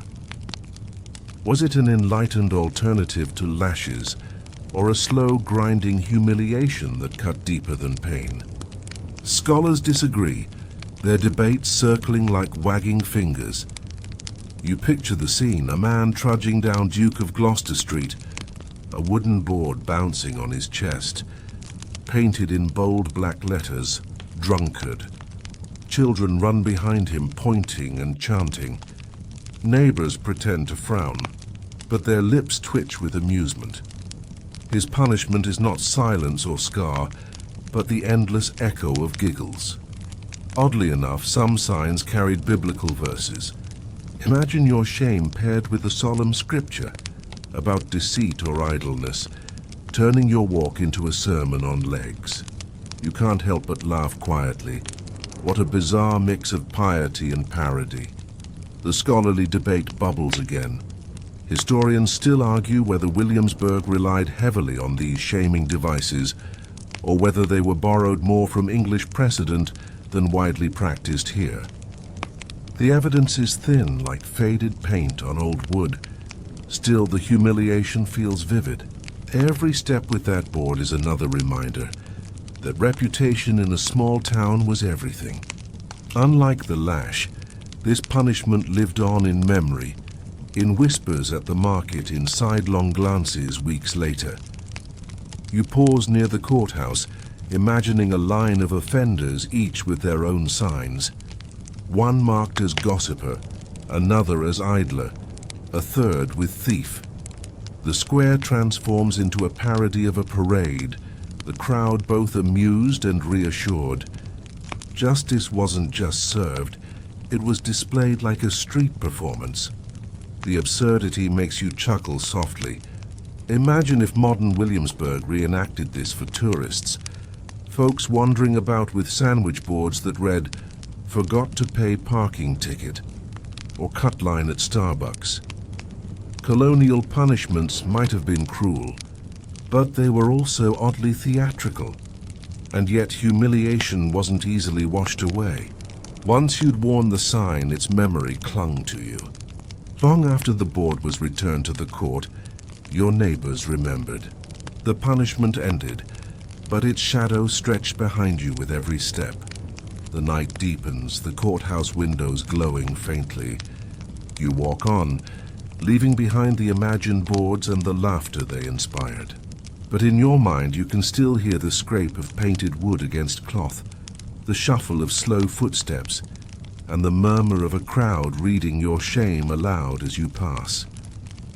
The night grows stiller as you wander toward the outskirts, where the woods loom close and the air smells faintly of pine. Out here, punishment often bled into the wilderness. Banishment and exile, sentences that removed offenders from Williamsburg altogether. Sometimes the harshest punishment wasn't a lash or a dunking, but being told simply, "Go, leave this place." Mainstream fact, banishment was a real sentence in colonial Virginia. Courts sometimes expelled repeat offenders, disruptive individuals, or those who simply refused to conform. The colony needed order, and when punishment within town failed, exile became the final resort. To be cast out meant losing community, livelihood, and safety. A quirky tidbit drifts in. Occasionally, offenders were escorted to the edge of town by constables and literally pointed toward the woods. No fanfare, no rope, just a stern gesture, "Don't come back." You picture it now, an awkward shuffle into the trees, the whole town pretending not to watch too closely as the condemned vanished like a stray dog. Historians still argue whether banishment was truly effective or merely symbolic. Did offenders really stay gone, or did they sneak back quietly months later? Was it a serious tool of law, or just a way for authorities to wash their hands of troublesome cases? The debate flickers like lantern light swallowed by dark woods. You imagine the scene. A man convicted of repeated theft marched to the edge of town. His neighbors stand in clusters, some smug, some uneasy. The constable raises a hand and points. The man steps into the trees, his figure swallowed by shadow. Behind him murmurs ripple, relief, pity, curiosity. By nightfall he is simply gone. The punishment's cruelty lies in its silence. Stocks and whips at least ended with neighbors close by watching. Exile cut you off entirely. The forest was no stage. It was a void. To be banished was to become a ghost haunting the edges of memory. Your name whispered but your face absent, and yet there's a streak of humor even here. Imagine someone banished for disorderly conduct, sneaking back into town wearing a fake beard, only to be caught instantly. Williamsburg may have been strict, but it wasn't blind. Colonial justice could sniff out familiar faces, no matter how bushy the disguise. The scholarly debate resurfaces. Historians still argue whether banished offenders often sought refuge in other colonies, or whether they melted into the wilderness, joining native communities or drifting among outlaws. The record leaves gaps, filled only with speculation and rumor. Perhaps some thrived in freedom. Perhaps others found exile harsher than any whip. You pause at the tree line, listening to the rustle of branches. It's easy to imagine exiles walking here centuries ago, their hearts pounding with fear and freedom alike. The forest offered both danger and possibility. Behind them, Williamsburg carried on without them. Ahead, the night swallowed their footsteps. The air is cooler here, thick with pine and damp earth. You can almost feel the weight of exile, the loneliness, the uncertainty. Punishment had stripped away not just property or dignity, but belonging. And in a world where survival depended on community, that loss was heavier than any lash. You smile faintly at the thought of human resilience. Perhaps some exiles found ways to rebuild, carving out new homes, new stories. Even punishment as final as banishment couldn't erase the stubborn spark of survival. Williamsburg could point them away, but it couldn't dictate what came next. As you turn back toward town, the woods sigh behind you, dark and watchful. You carry with you the echoes of those who once walked into the night unwillingly, their punishments written not on their skin, but in the long, lonely silence of exile. Williamsburg's peculiar punishments didn't always scar the body. Sometimes they simply erased you, leaving only whispers where you once stood. You wander back toward the gallows, the tall wooden frame outlined against the stars. For all the peculiar punishments Williamsburg handed out, duckings, stocks, signs, and humiliations, there was always one looming sentence reserved for the worst: death. Capital punishment sat like a shadow over the colony, rarely used, but always present in the minds of its people. Mainstream fact. In colonial Virginia, capital crimes included murder, arson, and in some cases treason or repeated theft. Hanging was the primary method, carried out in public so that the community could watch and remember. The gallows stood as a silent warning, a timber reminder that not all crimes ended with laughter or bruised pride. A quirky tidbit slips in. Sometimes hangings were paired with sermons. As if the clergy and the rope worked together, a minister might preach about sin and salvation right there at the scaffold, turning execution into both spectacle and sermon. You imagine the crowd half sober with fear, half restless with curiosity, caught between heaven's promise and the creak of hemp rope. Historians still argue whether public executions truly deterred crime or whether they became grim entertainment. Did fear keep people in line, or did crowds secretly enjoy the drama? The debate lingers, heavy as the gallows beam itself. You picture the scene. Townsfolk gather at dawn, children hoisted onto shoulders, whispers running like wildfire. The condemned shuffles forward, escorted by constables, face pale but resolute. The rope swings gently, waiting. Silence falls. Then, with a final prayer, the trap gives way. Gasps, murmurs, and the creak of timber fill the air. The cruelty here wasn't just death, it was the publicness of it. Neighbors watched you die. Your body swung as a lesson, not just to you, but to everyone. Unlike the stocks, you didn't walk away. Unlike the ducking stool, you didn't dry off. The gallows closed the story permanently, and yet even here a thread of human absurdity ran through. Imagine the rope snapping, the crowd gasping, the condemned tumbling to the ground. Colonial law sometimes counted that as divine intervention, sparing the life. Or sometimes they simply strung the poor soul back up again. Williamsburg may have been orderly, but its justice was never tidy. The scholarly debate returns one final time. Historians still argue whether Williamsburg leaned more on shame than death, saving the gallows only for rare extremes. Records suggest hangings were uncommon, but their rarity gave them more weight. The gallows loomed not as routine punishment, but as ultimate threat. As you step past the silent frame, the air feels heavier. You imagine the hushed walk home for those who had witnessed such a scene, the nervous laughter, the tight grip on children's hands, the shared silence in taverns later that night. Punishment had reached its grim end, and the town carried the echo.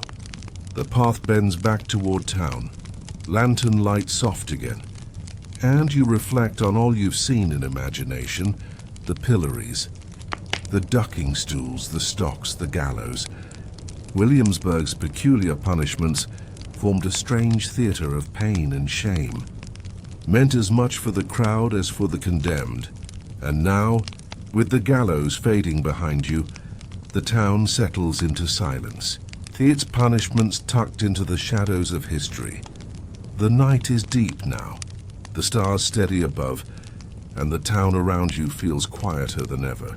The punishments, the jeers, the splashes of water, and the crack of whips all fade into memory, leaving only the sound of your footsteps and the soft whisper of wind through the trees.